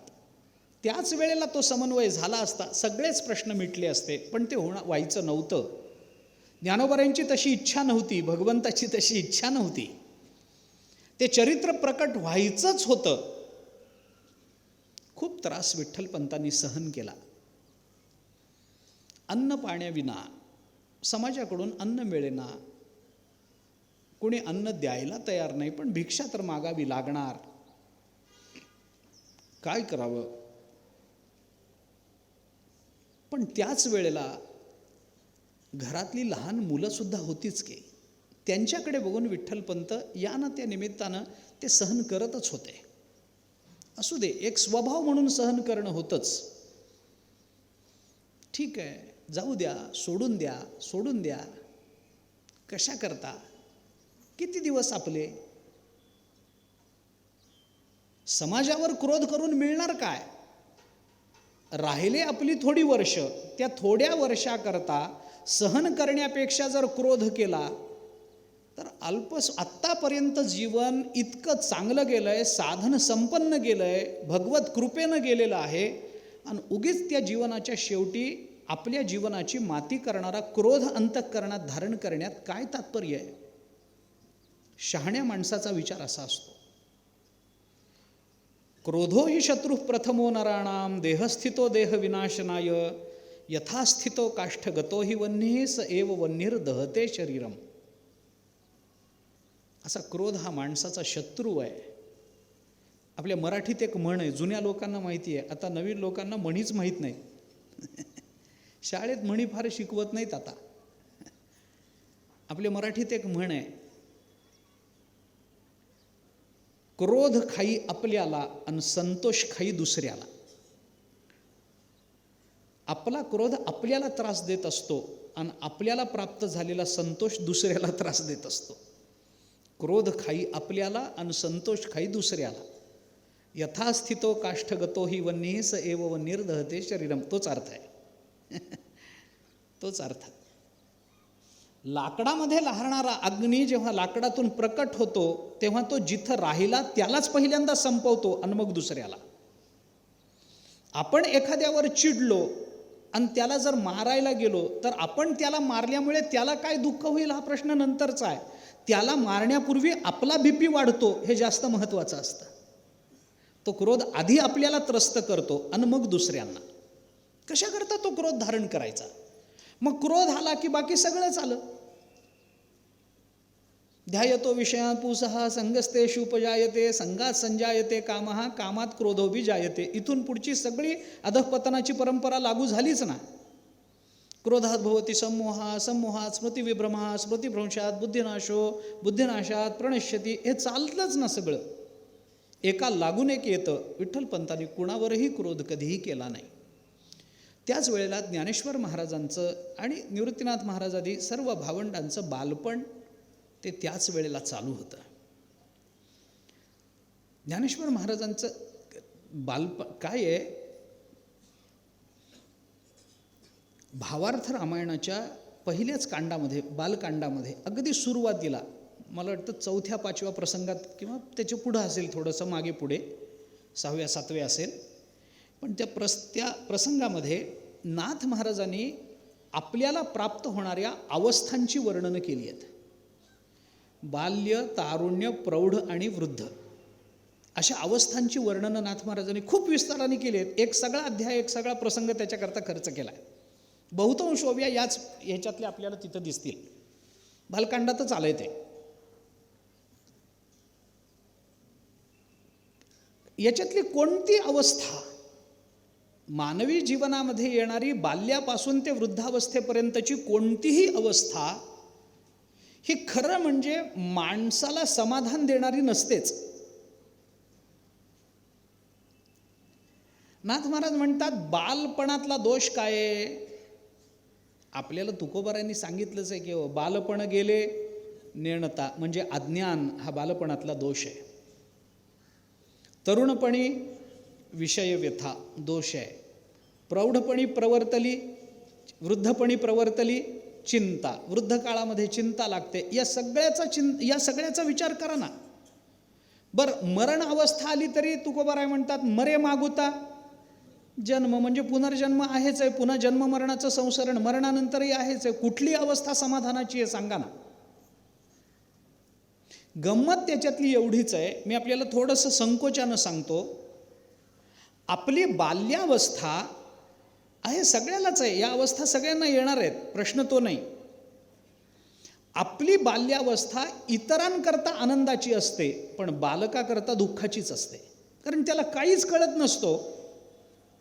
अज्ञान असल्यामुळे त्याला काही कळत नाही. ही आई आहे का हा बाप आहे, हे आपल्याला खेळवायला आलाय का उचलून घेऊन जायला आलाय, काही कळत नाही. भूक लागली की रडायचं एवढंच माहिती असतं. बोलता येत नाही, दुःख सांगता येत नाही, काही कळत नाही. खेळवण्याचा प्रयत्न माणसं करत असतात आणि माणसांना असं वाटतं की आपण खेळवल्यामुळं बालकं खेळतात. इतरांना समाधान आनंद देणारी असते, पण बाल्यावस्था स्वतः बालकाकरता मात्र दुःखाची असते. तारुण्यावस्था स्वतः करता कदाचित आनंदाची असते, पण आईबापाकरता चिंतेची असते. प्रौढ अवस्था, आपली प्रौढ अवस्था इतरांकरता आधाराची असते, पण आपल्या स्वतःकरता चिंतेचीच असते. आणि वृद्ध अवस्था इतरांकरता आणि आपल्याकरता दोघांनाही चिंतेची आणि दुःखाचीच असते. कोणती अवस्था आपली चांगली आहे, कोणती? पण ज्ञानोबारायांचं बालपण असं नव्हतं. खरं म्हणजे दुःख निर्माण व्हावं असं सगळं वातावरण ज्ञानोबारायांच्या बाल्यावस्थेमध्ये त्यांच्या सन्मुख होतं. समाजाचा रोष होता, घरामध्ये काही फार श्रीमंती नव्हती, अनुकूलता तर कोणत्याच अर्थाने नव्हती. पण तरीसुद्धा ज्ञानोबारायांचं बालपण हे वेगळंच मानलं पाहिजे. ज्ञानोबारायांच्या बाल्यावस्थेपासून ज्ञानोबारायण आणि ही चारही भावंड यांचा काल सगळा चिंतनातच गेलाय. चिंतेत कुणाचाच काल गेला नाही. सगळ्यांचा काल चिंतनामध्ये गेला. ते भर्तृहरीने एके ठिकाणी म्हटलंय ना, न खलु वयस तेजसो हेतु. ते सुभाषित आहे त्या संदर्भामध्ये. आता उपस्थित नाही पण अर्थ सांगतो. सिंहाचं पिल्लू लहान जरी असलं तरी मदानं उन्मत्त झालेल्या हत्तीवर सुद्धा आक्रमण करतं. कारण तेज प्रकट होण्याकरता वयाचं बंधन नसतं, ते रक्तातूनच यावं लागतं. न खलु वयस तेजसो हेतु असा शेवट आहे त्याचा. ज्ञानोबारायांचं वय हा मुद्दाच नव्हता. जसं ज्ञानोबारांच्याच परिभाषेमध्ये बोलायचं झालं तर वयसेची या गावा न येता बाळपणीचं सर्वज्ञता वरित याते, हे म्हणणं सुद्धा ज्ञानोबारांचा अपमान आहे हो. हे म्हणणं सुद्धा ज्ञानोबारांना लागू पडत नाही खरं जर बघितलं तर. बाळपणीचं सर्वज्ञता वरित याते म्हणजे काय? म्हणजे बालपण येण्याच्या आधी अर्भकावस्थेमध्ये सर्वज्ञता नव्हती काय ज्ञानोबारांच्या ठिकाणी? अरे ज्ञानच ज्ञानोबारांच्या रूपानं प्रकटलं होतं, तर मग बालपण हे काय काही म्हणायचं कारण नाही. हे सुद्धा ज्ञानोबारांना लागू पडत नाही.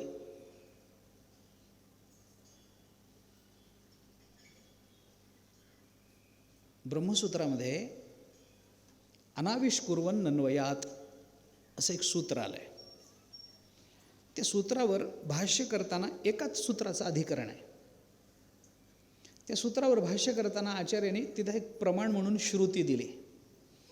तस्मात् ब्राह्मणः पांडित्यम निर्विद्य बाल्येन तिष्ठासेत, अशी श्रुती आहे. पांडित्यम निर्विद्य बाल्येन तिष्ठासेत, ते पांडित्य बाल्यावस्थेतच तिथं राहिलेलं असतं असं म्हटलं आहे. कोण आहे तो? ब्रह्मज्ञानी आहे. तस्मात् ब्राह्मणः पांडित्यम निर्विद्य बाल्येन तिष्ठासेत. बाल्येन म्हणजे काय? त्या अधिकरणाचा विषयच आहे. बाल्यनं म्हणजे काय? लहानपणाचं त्यांना पांडित्य आलेलं असतं. हे बालपण म्हणजे कोणत्या अर्थाने मानायचं? पूर्वपक्षाची शंका आहे तिथं. अरे बालकाला तर काहीच कळत नसतं ना, मग बाल्यनं का म्हटलं? म्हणजे त्यांना काही विधिनिषेध नाही असा अर्थ घ्यायचा आहे का तिथं?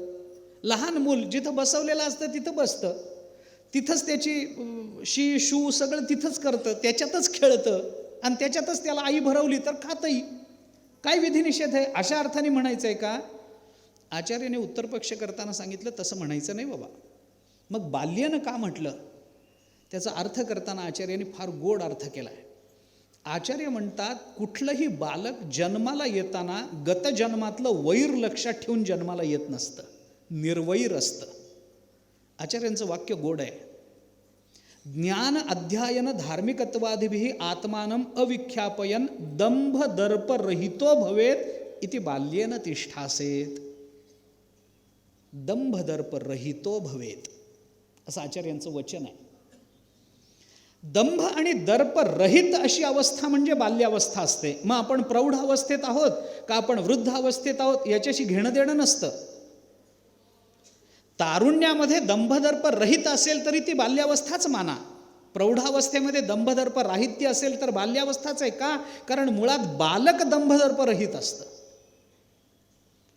एखादं बालक हसतं, पाळण्यातलं बालक कुणीतरी त्याला खेळवतं, ते बालक हसतं. हसलं की त्याला हसायला बघा, त्याचं हसणं बघायला घरदार पाळण्याभोवती गोळा होतं. कसा हसतो, किती गोड हसतो, कसं छान वाटतं. पण सगळ्या घरादाराला आपण आनंद दिला या कर्तृत्वाचा अभिमान बालकाच्या ठिकाणी असतो काय? नाही ना. तसं सगळ्या जगाला ब्रह्मज्ञान वाटणारे ज्ञानोबाराय अभिमान घेऊन म्हणतील काय? म्हणून बाल्येन तिष्ठासे. ज्ञानोबारायांचं हे बालपण आहे. बाल्य शब्दाचा अर्थ त्या अंगाने करा आपण. ज्ञानोबारायांचं बाल्य, निवृत्तीनाथ महाराजांचं बाल्यावस्था, त्यांची या सगळ्या भावंडांची बाल्यावस्था ही अशी नव्हती. नाहीतर 4 भाऊ 3 भाऊ 1 बहीण एकत्रित राहिले की कुणीतरी कुणाशी तरी भांडण करणं हे अपरिहार्य आहे. निवृत्तीनाथ महाराजांचं भांडण नाही झालं कोणाशी. ज्ञानोबारायांचं एकमेकांशी भांडण नाही झालं. कारण सैद्धांतिक एकवाक्यता जिथे असते तिथे मतभेदाला वावच नसतो. असायचं काही कारण नाही. यांच्या चर्चेचे विषय हे नव्हतेच की आईने मला चतकोर भाकरी जास्त वाढली आणि तुला कमी वाढली, आईने दुधावरची तुलाच दिली आणि मला दिलीच नाही, तूच आईचा लाडका आहेस. हे यांचे विषय नव्हते.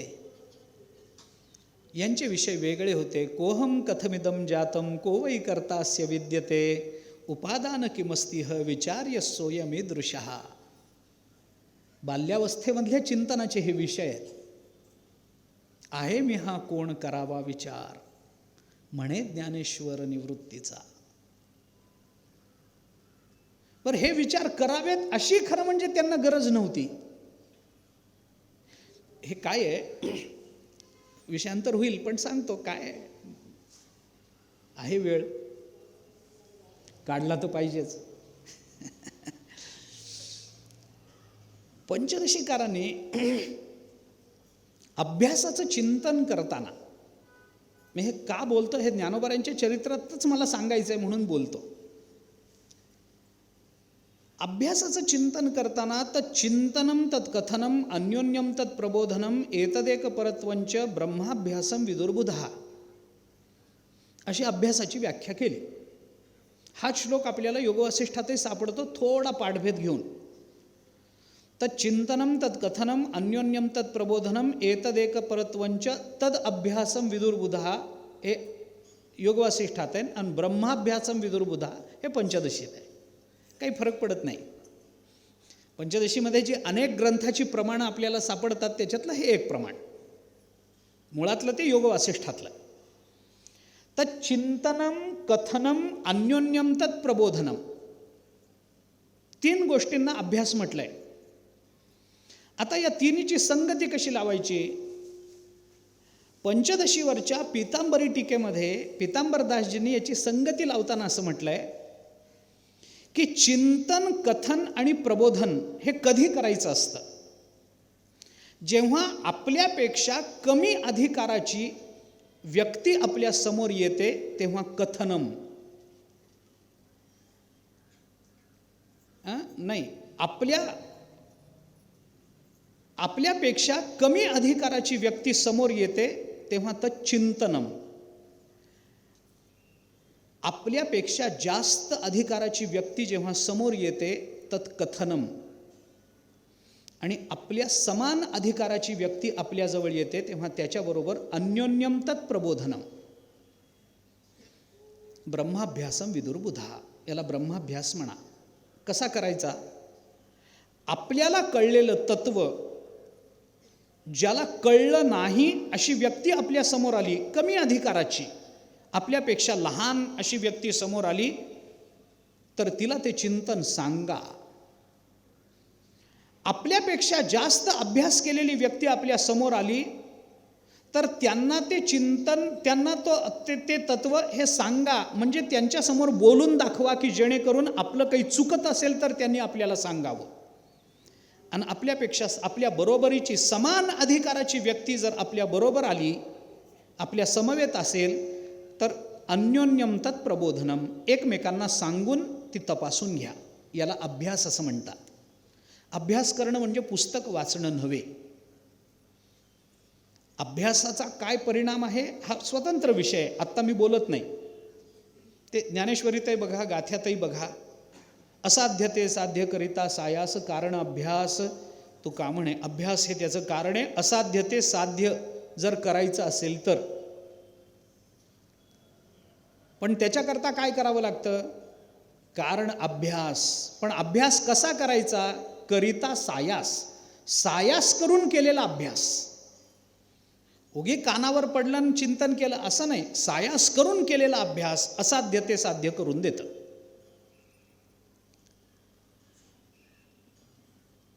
ओले मूळ भेदी खडकाची अंग, अभ्यासासी सांग कार्यसिद्धी. तुकोबराय बोलतात की नाही, ओले मूळ भेदी खडकाचे अंग. सातत्य असेल, अभ्यास असेल, हे होतं. असो, तो विषय स्वतंत्र. या 4ही भावंडांचं हे चिंतन कसं होतं? हा अभ्यास होता. आणि अभ्यासाचा यांना अभ्यास 2 कारणांनी केला जातो. अभ्यास म्हणजे काय? अभ्यास म्हणजे एखादी क्रिया पुन्हा पुन्हा करणं, याला अभ्यास असं म्हणतात. अभ्यास शब्दाचा अर्थच असा आहे, पुन्हा पुन्हा करणं म्हणजे अभ्यास. आता पुन्हा पुन्हा करणं का केलं जातं? मी आपल्याला 2 उदाहरणं देतो. एक विद्यार्थी आहे, त्याला शाळेत शिकवलेलं गणित सुटलं नाही. मग तो गुरुजींकडे जातो आणि गुरुजींना विचारतो, गुरुजी हे गणित मला सुटलं नाही, मला समजावून सांगता का पुन्हा? गुरुजी त्याला पुन्हा समजावून सांगतात. मग गुरुजी त्याला सांगतात, बाबा असं एकदा समजून सांगून कळत नसतं, तू पुन्हा पुन्हा अशा पद्धतीच्या गणित सोडवण्याचा सराव कर. मग तो पुन्हा पुन्हा पुन्हा पुन्हा करतो, मग त्याचं पक्क होऊन जातं. अभ्यास 1. पुन्हा पुन्हा करणं जर अभ्यास असेल तर हे एक उदाहरण डोळ्यासमोर ठेवा. आणि दुसरं उदाहरण मी आपल्याला सांगतो तुकोबारायांचं. माझी मज झाली अनावर वाचा, छंद या नामाचा घेतलासे. तुकोबाराय भगवंताचं नाम पुन्हा पुन्हा पुन्हा पुन्हा पुन्हा घेतात. ते नाम दृढ व्हावं म्हणून घेतात का? नाही.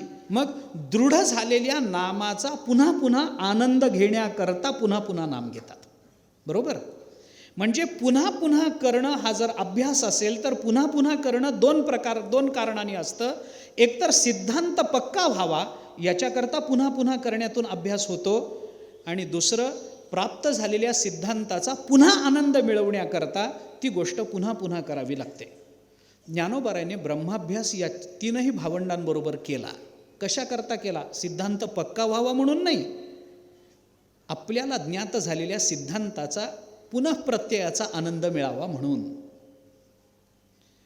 मग जेव्हा निवृत्तीनाथ महाराज बसलेले असत समोर, त्यावेळेला ज्ञानेश्वर महाराजांनी चिंतनम करावं आणि सोपान काका आणि मुक्ताबाईला हे सांगावं, किंवा निवृत्तीनाथ महाराज जर असतील तर त्यांनी आसनावर बसावं आणि समोर बसलेल्या तिघा भावंडांना चिंतनम सांगून झाल्यानंतर मग निवृत्तीनाथ महाराज विचारायचे, काय कळलं रे तुम्हाला, सांगा बरं.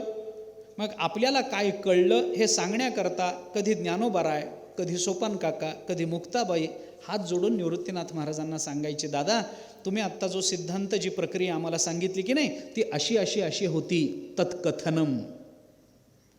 आणि मग सगळ्यांना जेव्हा त्याचा आनंद मिळायचा तेव्हा चौघच्या चौघही बसायचे आणि चौघही एकमेकांना सांगायचे, अन्योन्यम तत्प्रबोधनम. वयाचा विचार केला तर निवृत्तीनाथ महाराज मोठे आहेत, बाकी तिघेजण लहान आहेत.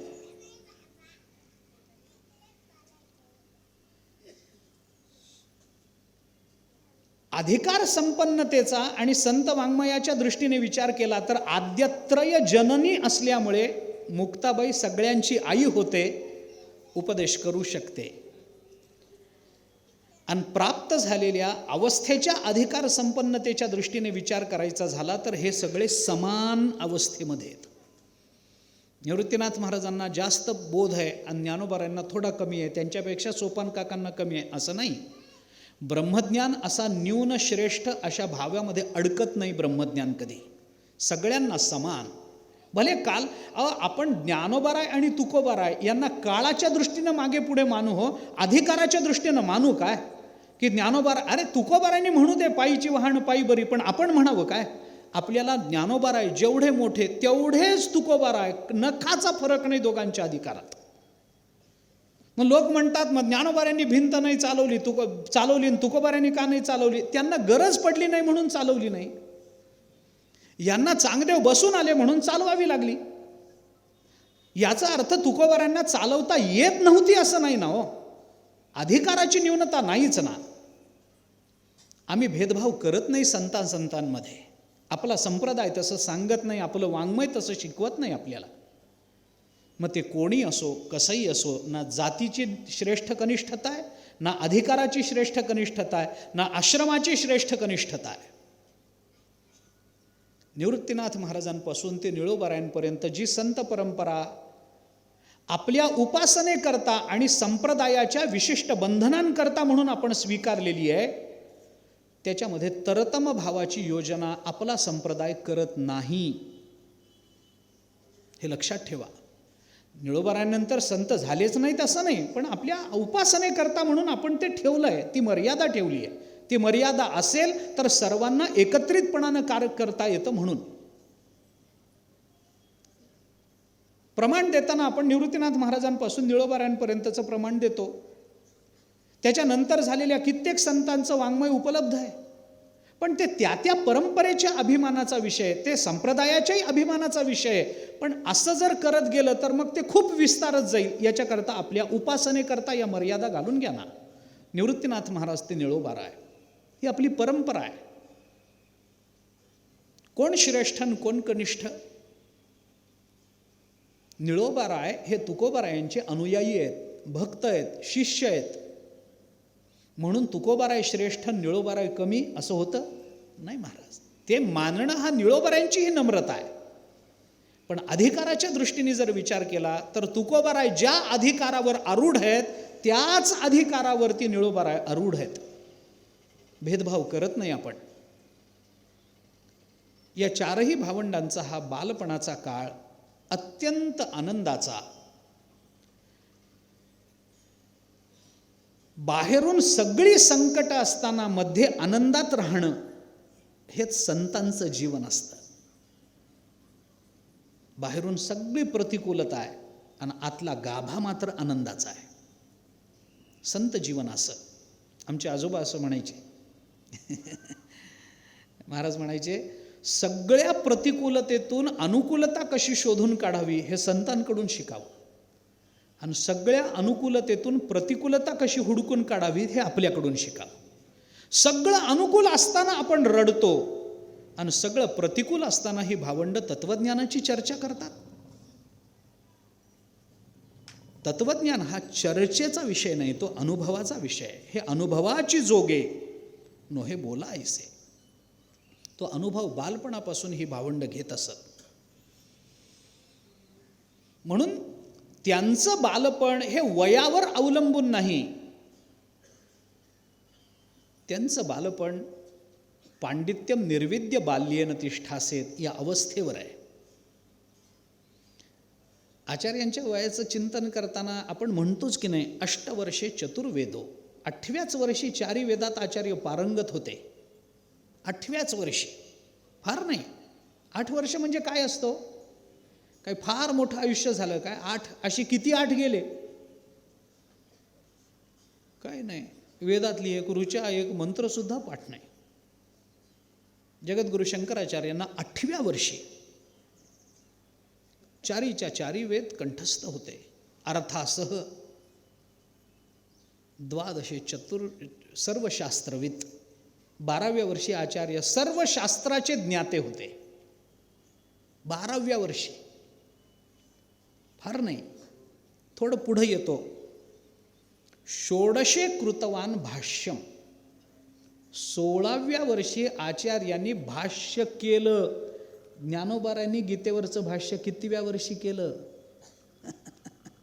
कितीव्या वर्षी?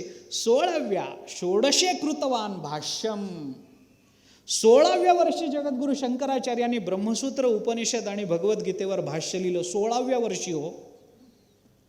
ज्ञानोबारायांनी 16व्या वर्षीच गीतेवर भाष्य लिहिलं, जे भाष्य उपनिषद, ब्रह्मसूत्र आणि गीता या सर्वांचा समन्वय करून प्रकट झालं होतं. एकच भाष्य ज्ञानोबारायांनी असं सांगितलं की ज्या भाष्यामध्ये सर्व तत्वज्ञान एकत्रित आलं. पण आचार्यांच्या भाष्यामध्ये अन्य मतांचा परिहार केला आहे. ज्ञानोबाराय कुणालाही विरोध न करता आपलं मत मांडतात. आणि त्याच्या पुढे ज्ञानोबाराय इथून आचार्यांच्या 2 पावलं पुढे गेलेत. इथून शेवटचं एक चरण राहिले तेवढंच. द्वात्रिंशे संपलं मुनिरभ्यगात. 32व्या वर्षी तर आचार्य आपल्या स्वस्थानी जाऊन बसले. आचार्यांच्या चरित्रामध्ये आचार्य बद्रीनाथाला गेले आणि तिथून पुढं निघून गेले एवढं काही ठिकाणी आलंय. काही ठिकाणी वर्णन असं आलंय की शेवटची आचार्य कैलास पर्वत चढताना लोकांना दिसले. पुढं कुठे गेले माहिती नाही, कारण कैलासाहूनच आले होते. आम्ही वैकुंठवासी जर असू तर आम्ही वैकुंठालाच परत जाणार ना सदेह. असंच आहे ना जर तुकोबारायांच्या नियमानुसार.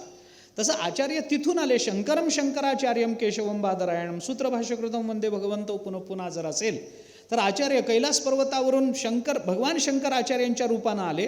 कैलास पर्वत चढताना आचार्य दिसले. पुढं माहिती नाही. चरित्रात दोन्ही प्रसंग येतात. बद्रिकाश्रमाला गेले, तिथून पुढे आचार्य कुठे गेले माहिती नाही, असंही त्यांच्या चरित्रामध्ये येतं. असो, जे काही असेल ते असेल. पण द्वात्रिंशे मुनिरभ्यगात आचार्य 32व्या वर्षी 16व्या वर्षी भाष्य करून पुढे 16 वर्ष व्यासांच्या कृपेने मिळाली. आचार्य 32व्या वर्षी मुनिरभ्यगात. पण ज्ञानोबाराय 16 कृतवान भाष्यम, पण 22व्या वर्षीच समाधीस्थ झाले. आचार्यांच्या पुढं गेले ते इथून 22व्या वर्षी. काय ताकद असेल! कोणत्या वयाचे निकष लावता हो यांना? कोणत्या वयाचा निकष लावता ज्ञानोबारांना? 16व्या वर्षी 1400 वर्षाच्या योग्याला सुद्धा संभ्रमात टाकावं. संभ्रम हा शब्द मी चांगल्या अर्थाने वापरतोय.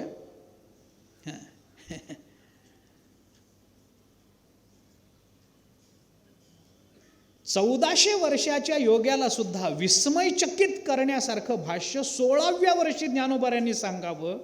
कुठल्या वयाची बंधनं लावायची यांना?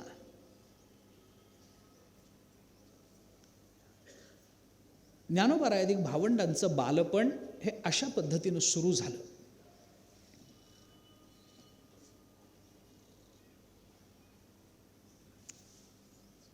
या लहान मुलांना घेऊन विठ्ठलपंत त्यांना काही सांगत असत. काय झालं आता, एक विषय जाता जाता सांगतो, खरं म्हणजे महत्त्वाचा आहे पण तरी स्पर्श करून जातो. समाजाने बहिष्कार टाकलेला असल्यामुळे विठ्ठलपंत घरीच होते. घरी असल्यामुळं ज्ञानोबारायादिक भावंडांना काही शिकवणं, सांगणं, पाठ घेणं, त्यांच्याकडून करवून घेणं, त्यांना उपदेश करणं हे सगळं त्यांना शक्य झालं. का? घरी राहिल्यामुळे. बापाने घरी राहिलं पाहिजे. बाप अखंड बाहेर असेल चालत नाही. मुलांना शिकवणार कोण? कोण शिकवणार? जाऊ द्या, म्हणून मी म्हटलं विस्ताराचा विषय मी बोलत नाही आत्ता. एके दिवशी विठ्ठलपंतांनी असं ठरवलं, त्र्यंबकेश्वरी जाऊ, भगवंताचं दर्शन घेऊ.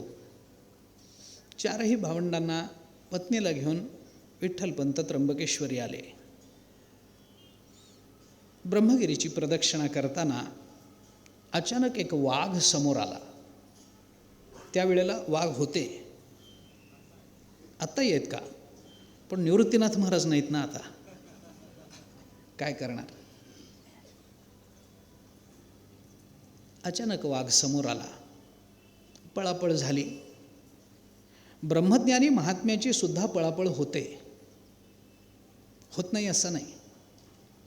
दोन अंगानं चिंतन करता येतं. कोणी म्हणेल अहो एवढे मोठे ब्रह्मज्ञानी म्हणून आत्तापर्यंत प्रवचन केलं तुम्ही, आणि एक वाघ समोर दिसला तर त्याला ब्रह्म मानता येत नाही? ऐन वेळेला पळून जाणं झालं, असं कसं घडलं? सामान्यत्वानं सांगतो, भगवान माती खातात. एवढा मोठा परमात्मा माती खातो का? खातो. हरिसुरींनी काय केलं चिंतन? अरे लहान मुलाचा स्वाभाविक असा म्हणजे स्वभावच असतो की माती दिसली की मूल तोंडात घालतं. आता लहान मूल कुणाचं? आपलं. मग आपला माणसाचा स्वभाव भगवंतावर लादायचा का? पण आपल्या आनंदाकरता जर लादता येत असेल तर तेच ह्यांच्या ठिकाणी का करता येत नाही? एक स्वाभाविक प्रतिक्रिया असते, स्वाभाविक प्रतिक्रिया. तत्वदृष्टीने चिंतन करता येतं, येत नाही असं नाही. सोपाधिक चिंतन करता येतात की नाही या दृष्टीने. जोपर्यंत उपाधी आहे तोपर्यंत, देह नावाची उपाधी जोपर्यंत आहे तोपर्यंत हे होणारच. अहो मला सांगा, ब्रह्मज्ञानी महात्म्याला उदबत्ती पेट जर चटका दिला तर चटका बसत नाही का? बसतोच की नाही? मग ब्रह्मज्ञानी असून कसं काय त्याने हात मागे घेतला? अरे ते होतच असतं. आत्तापर्यंत झालेले जे संस्कार असतात त्या संस्काराची ती बाधित अनुवृत्ती असते. त्या बाधित अनुवृत्तीनं पटकन हात मागे घेतला जातच असतो. त्याला काय म्हणजे चिंतन करण्यासारखं काय त्याच्यामध्ये? होतच असतं, कुणालाही होतं.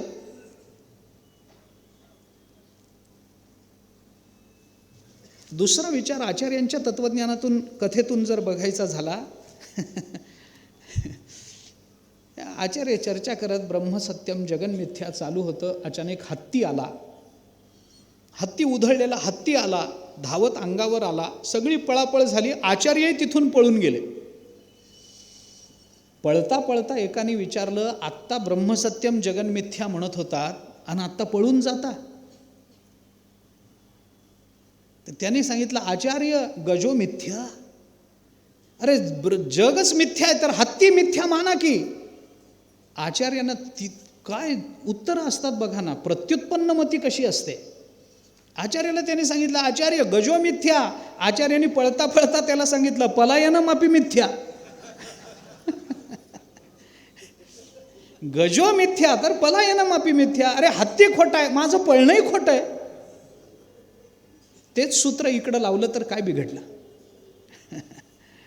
त्यांची पळापळ ही खरी नव्हतीच. निवृत्तीनाथ महाराजांना गहिनीनाथांकडून प्राप्त होणाऱ्या उपदेशाची भगवंतानं लावलेली ती व्यवस्था होती. त्या व्यवस्थेत ते बसले. अचानक वाघ समोर आला. आता ही लहान लहान मुलं आहेत, काही होईल म्हणून विठ्ठलपंत त्यांना सावरण्याकरता गेले. तेवढ्यात मोठे असणारे निवृत्तीनाथ महाराज पळता पळता रस्ता चुकले, वाट फुटेल तिकडे जात राहिले. एका गुहेमध्ये प्रविष्ट झाले. त्या गुहेमध्ये नाथ संप्रदायातलं एक अद्वितीय वैभव गहिनीनाथ बसलेले होते. ही परंपरा ज्ञानेश्वर महाराजांनी स्वतःनी ही परंपरा ज्ञानेश्वरीच्या शेवटी प्रकट केलीच आहे. आपण हरिपाठानंतर ही परंपरा रोज म्हणतोच. आदिनाथ उमा बीज प्रकटले रोजच म्हणतो आपण. गोरक्षनाथ महाराजांकडून गहिनीनाथ महाराजांकडे तो उपदेश आला आणि गहिनीनाथांकडून त्या उपदेशाचं, त्या ब्रह्मविद्येचं सातत्य राखण्याकरता जे नियोजन झालं ते निवृत्तीनाथ महाराजांचं. तिथं आले निवृत्तीनाथ ते गहिनीनाथ महाराज बसले होते. गहिनीनाथांच्या जाऊन आता ज्यांना आध्यात्मिक संस्कार झालेले आहेत, कळतं कोण आहे समोर बसलेलं. भगवे कपडे परिधान केलेले आहेत, अमुक आहे तमुक आहे, जवळ नाथ संप्रदायाच्या सगळ्या खुणा आहेत. पटायला वेळ लागला नाही, नमस्कार केला. माझं रक्षण करा हे सांगितलं. गुरूंना अशी प्रार्थना करावी लागते. गहिनीनाथ महाराजांनी ओळखलं की कोण आहे. महात्म्यांना ओळखी पटायला फार वेळ लागत नसतो. ओळख पटली, ब्रह्मविद्येचा उपदेश झाला. ही सगळी मंडळी परत आली. निवृत्तीनाथ महाराज तिथंच. यांना मात्र असं वाटायला लागलं, काय झालं? वाघाने पकडलं असेल का? खाल्लं असेल का? कुठं कड्यावरून पाय घसरला असेल का? पळता पळता काय झालं काय झालं काय झालं? पण भगवंतावरचा जो विश्वास असतो, तो विश्वास अशा पद्धतीचा सचिंतता, अशा पद्धतीची सचिंतता करत नाही, निर्माण करत नाही. विठ्ठलपंत शांत होते. कदाचित काही ज्ञात असावं, भगवंतावरचा विश्वास आहे, प्रतीक्षा करत राहिले. काही दिवसांनी निवृत्तीनाथ महाराज ब्रह्मबोध घेऊन तिथून पुन्हा एकदा आपल्या कुटुंबामध्ये प्रकट झाले. त्यांचं प्राकट्य हा एक फार मोठा विषय आहे. ती ब्रह्मविद्या या कुटुंबापर्यंत, त्र्यंबकेश्वरातून ती ब्रह्मविद्या आळंदीपर्यंत चालत आली आहे. सद्गुरूंचा बोध झाला, कारण ब्रह्मविद्या ही सद्गुरुमुखातूनच यावी लागते. स्वप्रयत्नानं कदाचित ब्रह्मविद्येची चिकित्सा आम्ही करू शकू, ब्रह्मविद्येची मीमांसा आम्ही करू शकू, पण ब्रह्मविद्येचा बोध, त्याची प्राप्ती, त्याचा अनुभव हा फक्त गुरुमुखातूनच यावा लागतो. गुरुमुखातून तत्वमसी महावाक्याचा बोध झाला तरच ज्ञान मानलं जातं वेदांतामध्ये. गुरुमुखातून नसेल तर चालत नाही. म्हणून ज्ञानोबाराय सांगतात, तुम्हाला ज्ञान पाहिजे ना, ते ज्ञान पैगा बरवे, जरी मनी आथी आणावे, तरी संताया भजावे सर्वस्वेसी. ज्ञानाचा कुरुठा तेथ सेवा हा दारवंठा, तो स्वाधीन करी सुभटा वळगोने. तनु मनुजीवे चरणासी लागावे, अगरवता करावे दास्य सकळ. मग अपेक्षित जे आपुले, तेही सांगती पुसले. अंतःकरण बोधले संकल्पा न ये. अंतःकरण ऐसे बोधले की पुन्हा संकल्पा न ये. पुन्हा संकल्प विकल्प निर्माणच होत नाहीत. पुसणे सांगणे दोन्ही नाही, अशी अवस्था होते. भेद सगळे मिटून जातात, पण त्याच्याकरता आपल्या बुद्धीनं आपल्याला ब्रह्मज्ञान नाही घेता येत. ते गुरुमुखातूनच यावं लागतं. त्याच्याकरता गुरुच पाहिजेत. परीक्ष लोकान कर्मचितान तस्मात ब्राह्मण हा अकृतः कृतेन स विज्ञानार्थम गुरुमेव अभिगच्छेत समित्पाणिः श्रोत्रियं ब्रह्मनिष्ठम. परीक्ष लोकान कर्मचितान तस्मात् ब्राह्मणः निर्विद्य तस्मात् ब्राह्मणः अकृतः कृतेन. ते जाऊ द्या, कर्माचा काय परिणाम असेल जाऊ द्या, पण कर्मानं अंतःकरण शुद्धी झाली, पुढं काय असतं? विज्ञानार्थम गुरुमेव अभिगच्छेत. गुरुकडे जा. तिथं गेल्याने काही वेळेला गुरुकडे जा असाही बोध असतो, काही वेळेला गुरु भेटतात असाही बोध असतो. ज्ञानोबा यांनी चिंतन करताना श्रीगुरु आपैसा भेटेची गा असं चिंतन केलंय. ऐसी कर्मसाम्य दशा होय तेथ विरेशा. मग श्रीगुरु आपैसा भेटेची गा. कर्मसाम्य दशा झाली, अंतःकरण अशा अवस्थेत आलं की आता कर्माचा कोणताही परिणाम अंतःकरणावर होणार नाही, तो पुण्यात्मक असेल अथवा पापात्मक असेल. अशा अंतःकरण शुद्धीनंतर केलेलं कर्म हे पापपुण्याचं उत्पादक राहत नाही. मग त्याच्यानंतर त्याने काही केलं तरी चालतं. हत्वापीस इमान लोकान न हंती न निबध्यते. इमान लोकान हत्वापी न हंती न निबध्यते. या लोकाला त्याने मारून टाकलं तरी मारल्यासारखं होत नाही, तो बंधनात पडत नाही, त्याला पाप लागत नाही. अंतःकरण शुद्धीचा परिणाम सांगतात भगवान 18व्या अध्याय. पण याचा अर्थ त्याला ज्ञान झालं, अंतःकरण शुद्ध झाल्यावर म्हणून त्यांनी सगळ्या जगाला पेटवलंच पाहिजे आणि काडीच लावली पाहिजे असं नसतं. लावली तरी बंधन नाही, लावली तरी पाप लागत नाही असा त्याचा अर्थ आहे. पापपुण्याचं उत्पादक असणारं कर्म, त्या कर्माचा अंतःकरणावर होणारा परिणाम कधी होतो? जर कर्ता कर्माचा अभिमान घेत असेल आणि कर्मफलाची आसक्ती अंतःकरणात ठेवत असेल तर. कर्तृत्वाचा मद आणि कर्मफलाचा आस्वाद या दोहीचाही नावबंध कर्माचा की. कर्माचं बंधन कुठे आहे? कर्तृत्वाचा मद आणि कर्मफलाचा आस्वाद, हे ज्ञानोबा बोलतात. कर्मानं एकदा अंतःकरण शुद्ध झालं की त्यांनी कर्म करत बसायचं नाही, संपलं. त्यांनी ज्ञानाकरता गुरुकडे जावं. कोणत्या गुरुकडे जावं, कसं जावं? समित पाणीही, समिधा घेऊन जा. कोणत्या गुरुकडे जा? श्रोत्रियम ब्रह्मनिष्ठम. ब्रह्मनिष्ठ आणि श्रोत्रिय, ज्याला स्वतःला परब्रह्म स्वरूपाचा अनुभव घेतला आणि घेता आला ते ब्रह्मनिष्ठ, आणि आपल्याला प्राप्त झालेला ब्रह्मस्वरूपाचा अनुभव ज्याला इतरांना देता येतो तो श्रोत्रिय. तो अनुभव इतरांना देता आला पाहिजे. आमचे संत ब्रह्मनिष्ठही आहेत आणि श्रोत्रिय आहेत. तुकोबाराय ब्रह्मनिष्ठ आहेत, तुकोबाराय श्रोत्रिय आहेत. म्हणून तर सेवितो हा रस वाटितो आणि का घ्यारे होऊ नका रानभरी. कारण त्यांना तो आनंद घेता येतो आणि तो आनंद तुम्हाला आम्हाला देता येतो. अशा गुरुकडे जा. का गुरुकडे जा? कारण गुरुशिवाय ज्ञान होत नाही म्हणून. जगद्गुरु शंकराचार्यांनी या श्रुतीवर भाष्य करताना असं म्हटलंय, शास्त्रज्ञ अपि स्वातंत्र्येण ब्रह्मज्ञानान्वेषणं न कुर्यात गुरुमेव अभिगच्छेत. शास्त्रज्ञ अपि, तो भले शास्त्रज्ञ असेल पण जमत नाही.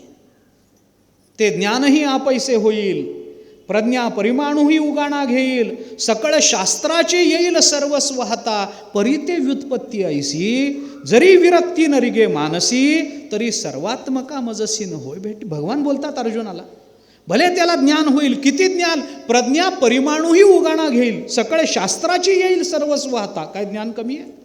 सगळ्या शास्त्राचं सर्वस्व हाताला येईल. या जगतामध्ये किती अणुरेणू आहेत याचा हिशोबही त्याला कदाचित देता येईल. पण अर्जुना, त्याला मी भेटत नाही रे. मग काय करावं? त्याला ज्ञानोबारायांकडे जावं लागतं अर्जुना. त्याला तुकोबारायांचे चरण धरावे लागतात बाबा. शास्त्रज्ञ अपि स्वातंत्र्येण ब्रह्मज्ञानान्वेषणं न कुर्यात.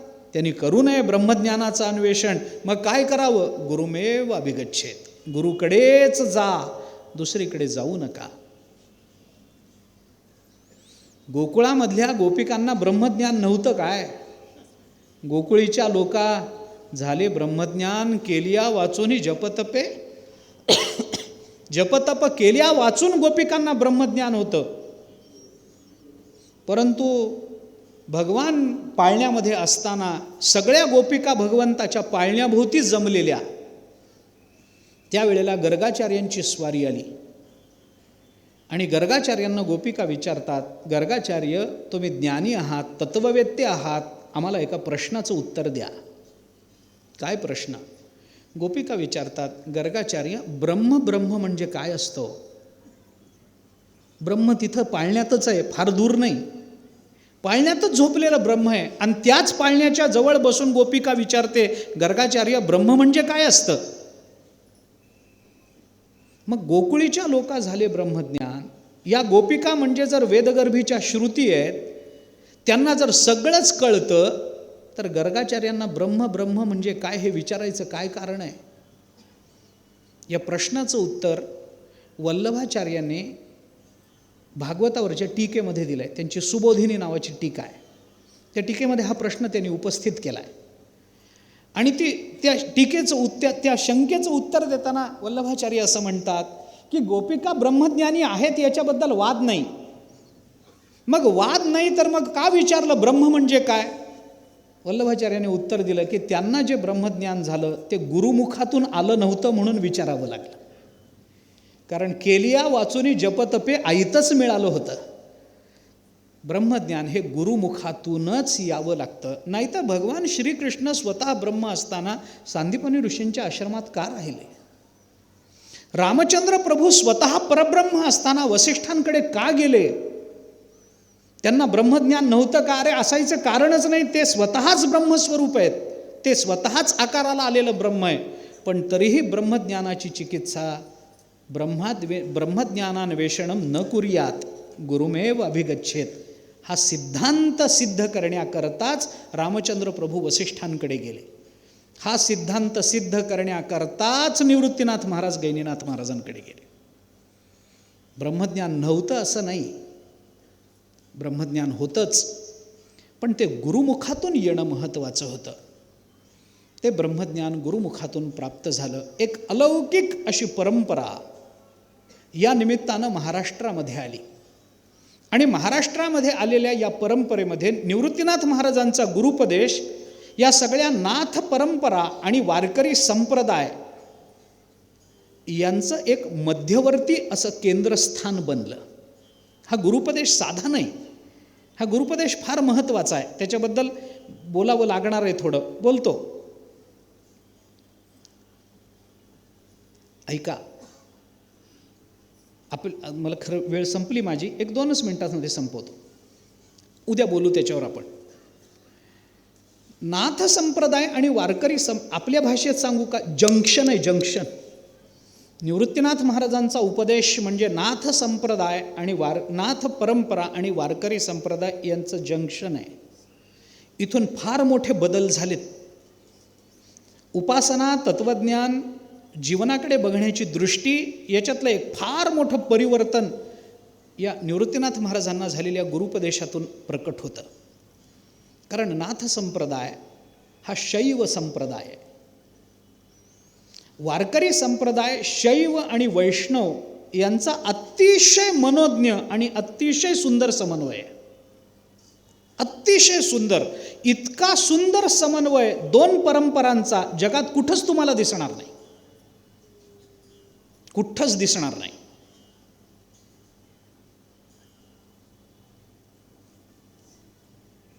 म्हणून गुलाबराव महाराजांनी वारकरी संप्रदाय हा शहाणा संप्रदाय आहे असं म्हणतात. शहाणा, गुलाबराव महाराजांनी म्हटलं आहे वारकरी संप्रदाय हा शहाणा संप्रदाय. पण गंमत काय माहिती का, त्यांनी असं नाही म्हटलं की वारकरी संप्रदाय हा शहाण्याचा संप्रदाय, त्यांनी असं म्हटलं की हा शहाणा संप्रदाय. याचं तात्पर्य आहे बरं, लक्षात घ्या. मला तो विषय नाही आहे आत्ता. शहाणा संप्रदाय, शहाण्याचा संप्रदाय असता तर इथं फक्त शहाणेच आले असते. पण हा शहाणा संप्रदाय असल्यामुळं इथं आलेल्या कुणालाही हा संप्रदाय शहाणा करतोय असा फरक आहे.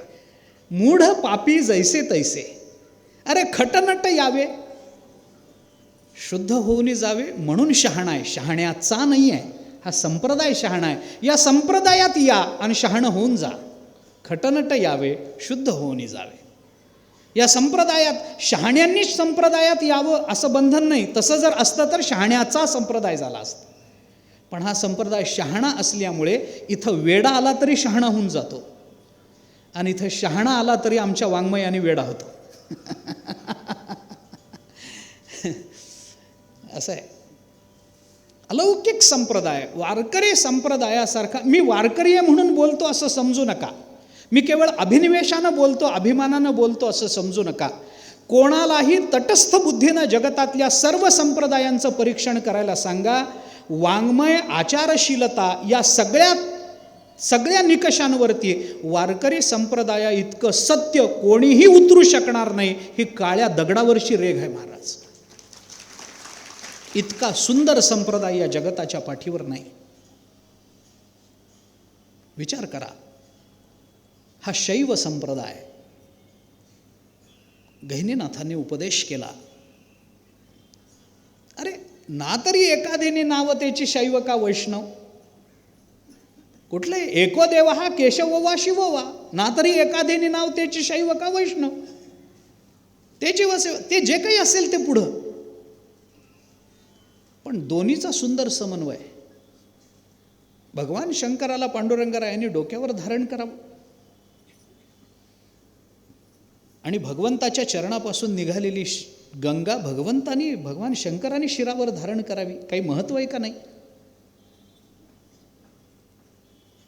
म्हणून मी म्हटलं की अद्वैताचं इतकं सुंदर चिंतन कुठे आहे सांगा ना. दोन देवतांमधलं अद्वैत, तत्वदृष्टीने अद्वैत बघणं आमच्या संतांनी ज्या सुंदर पद्धतीनं मांडलंय जगात कोणी मांडू शकत नाही. असं भांडणाकरता मांडण्या पुष्कळ आहेत. जाऊ द्या, मी बोलतो पुढं त्याच्याबद्दल. पण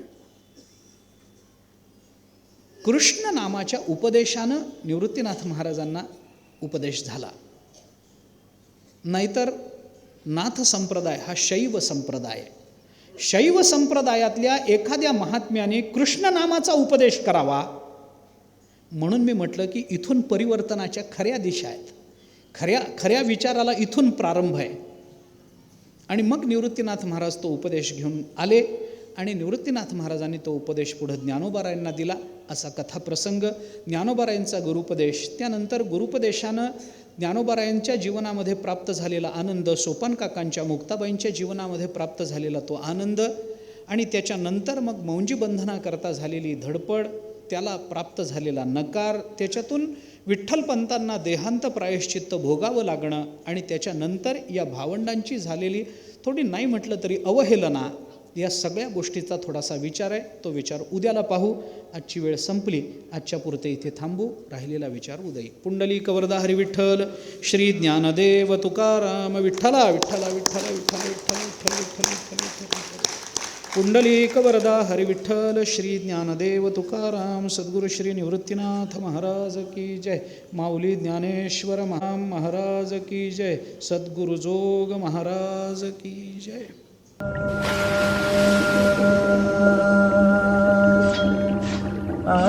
साई लीला एक आध्यात्मिक सहवास.